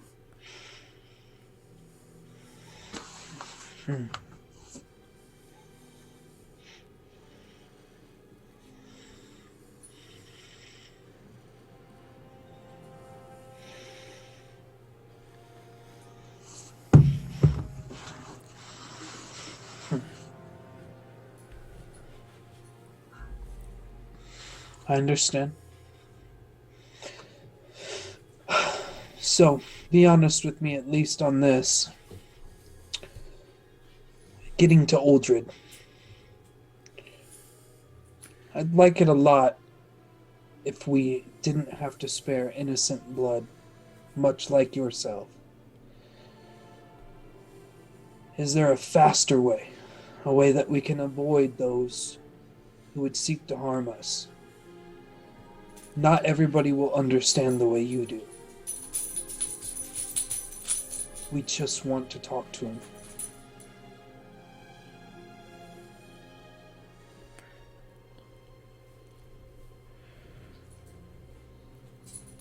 I can get you to the outskirts of the Citadel.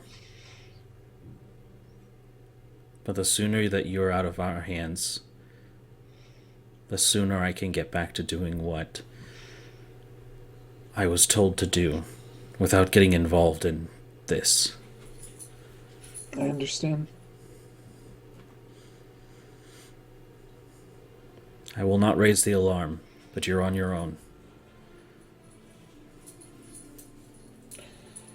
And that is something that I will be in debt to you for a long time.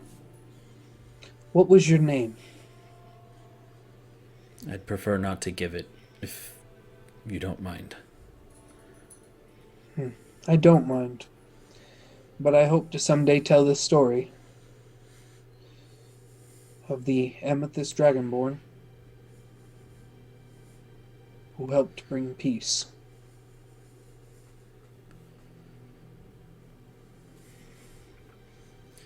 I hope you're right for all our sakes. Let's go. I say to them, he has given us his word that he will not raise the alarm, but once we get to the Citadel, he is leaving us on our own. He wants to get back here so it doesn't look fishy, essentially. He's risking a lot doing this. I would still be on high alert that he could be lying. I didn't think to insight check him in the moment. Strange turn of phrase. Yep, just thought of that now. So, I would be very cautious. Once again, I can't stress enough. I've been in this situation. I've been the one defending my people.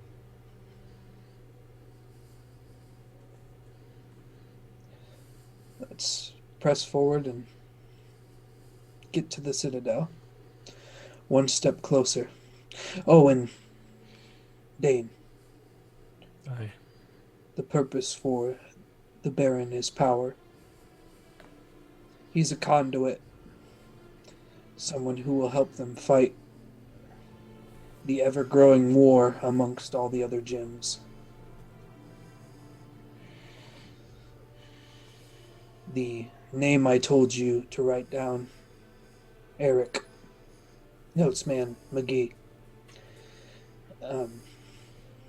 Mugweed. Yeah. Notesman McGweed.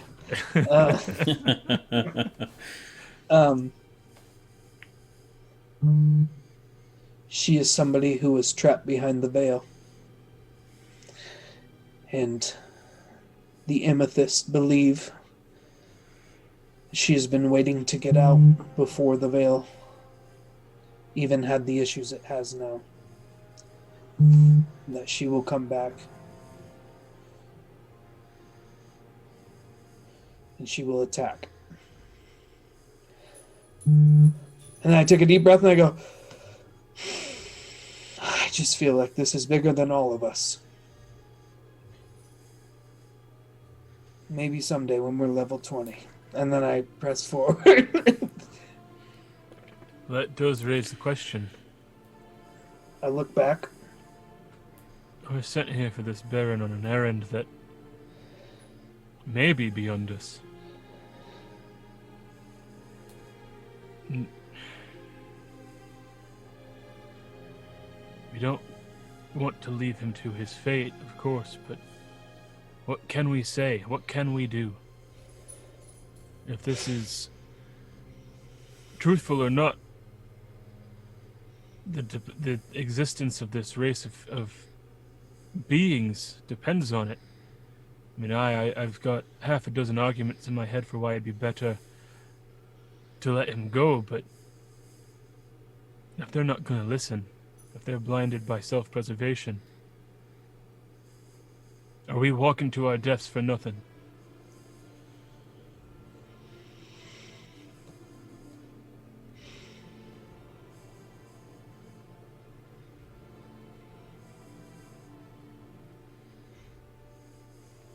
Maybe we can find a way to give them the conduit they need without needing the Baron. That's the hope. Dane and Torian didn't make a mistake with you. Trusting you. I don't think he's made a mistake with this Baron either. Can we know that Antorian understands the extent of it? We can't.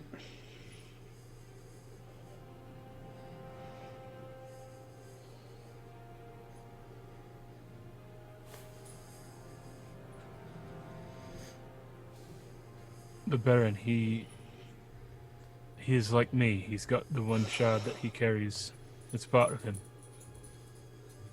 And somehow, if I'm not mistaken from what we've learned from the divination and from Jujo,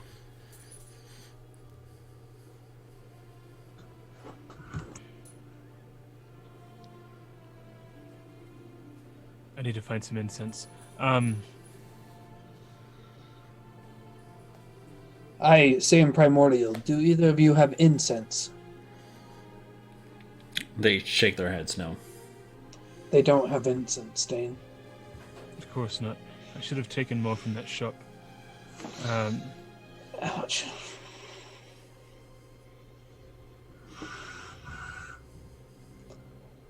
Somehow that shard in him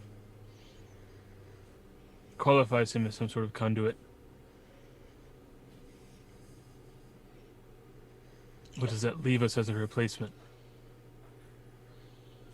That's not an option.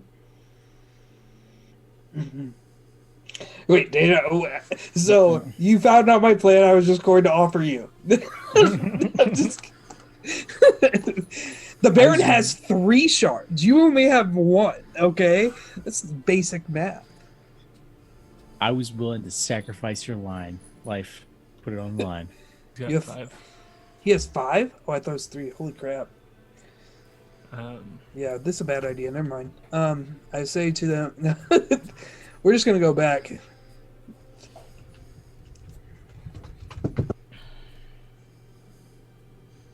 I mean, can the job be done more equipped, better prepared, with more information? If we leave and come back. Potentially. Like all things, it could also be too late. It sounds like they need him alive. This conduit won't seem to work if he's passed. And if they're not using him to achieve a one-time purpose, they need to keep him sustained.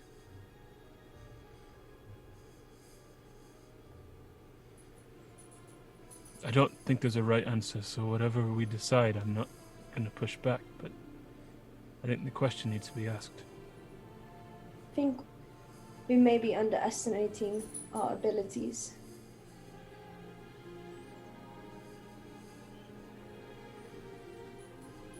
Perhaps.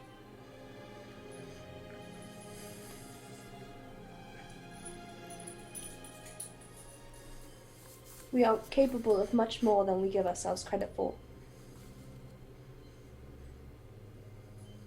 Are we We are capable smart. of enough? I mean, I did give you guys those growing mushrooms, so I think we can do it. I feel as if we go into this with a mindset of trying to be capable of fighting, then no, we probably aren't. A 5-shard baron and an amethyst dragon who somehow is strong enough to control this person. Probably not.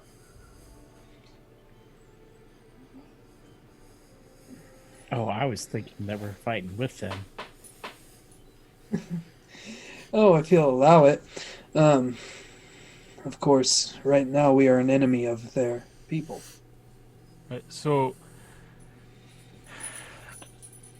fighting is a non-starter. There's no point even exploring that thought path. They're at this war. Can we stop the war somehow? If we can take away the threat, they don't need the shield. I think the threat goes beyond the other gems. It's this, whatever her name was, It's Onyx. Yeah, Imra. Imra, the Onyx dragon. And the case can be made that these shards that they're holding for this purpose can be better served restoring the Veil and stopping Ymra from ever attacking, rather than defending one civilization. But I don't know if they're going to listen. We do have a shard shooter. Perhaps we don't need them to listen. Maybe we just need to show them. And then I'm nervous as heck too because I hate that other people will know that we have the Eye of Aragot. This is metagaming, sorry. Like, It doesn't have to be metagaming. yeah. Quonseng can be nervous of it. Yeah. It's a powerful artifact. We don't want word getting around that someone's carrying it. I don't know. I've got more questions than answers, but it seems that forward is the path ahead of us, so forward we will go. Aye?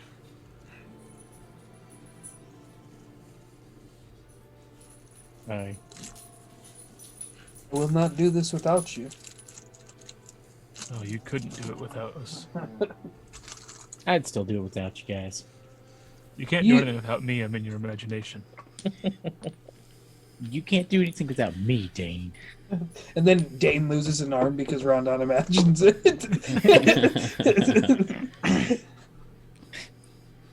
All of a sudden, no legs. So we come to serve. We come to help solve this problem. So that we can solve a problem for another city.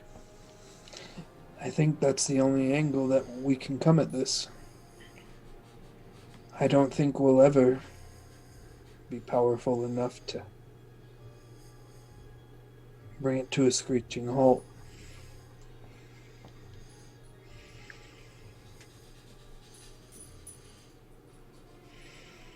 I'm behind you. I'll be your man. I'm with Quonseng.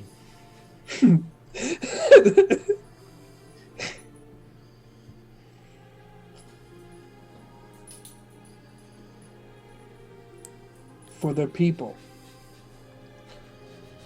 Don't do it for me. Rondon. We do it for their people.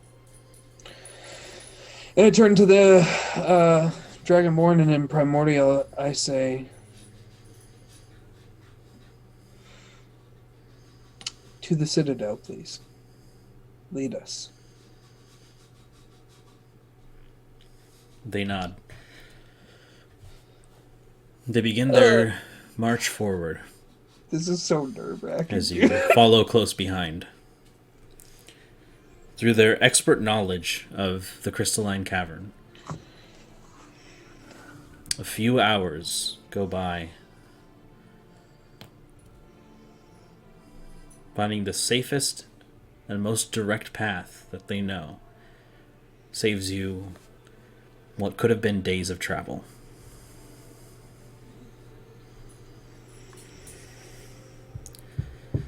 Until you reach another part of the cavern.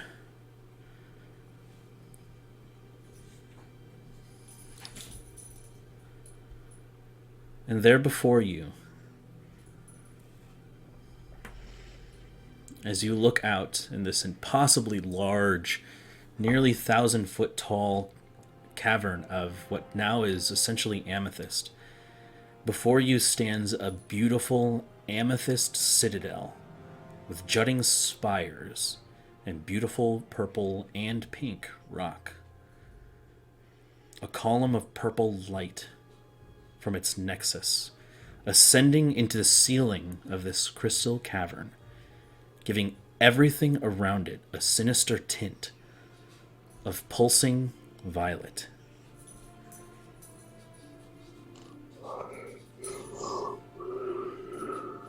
And that's where we'll pick up next time.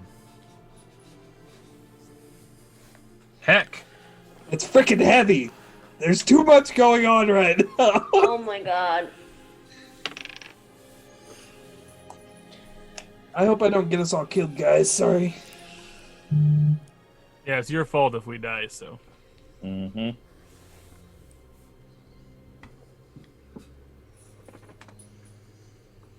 Excellent. Thanks, Brandon.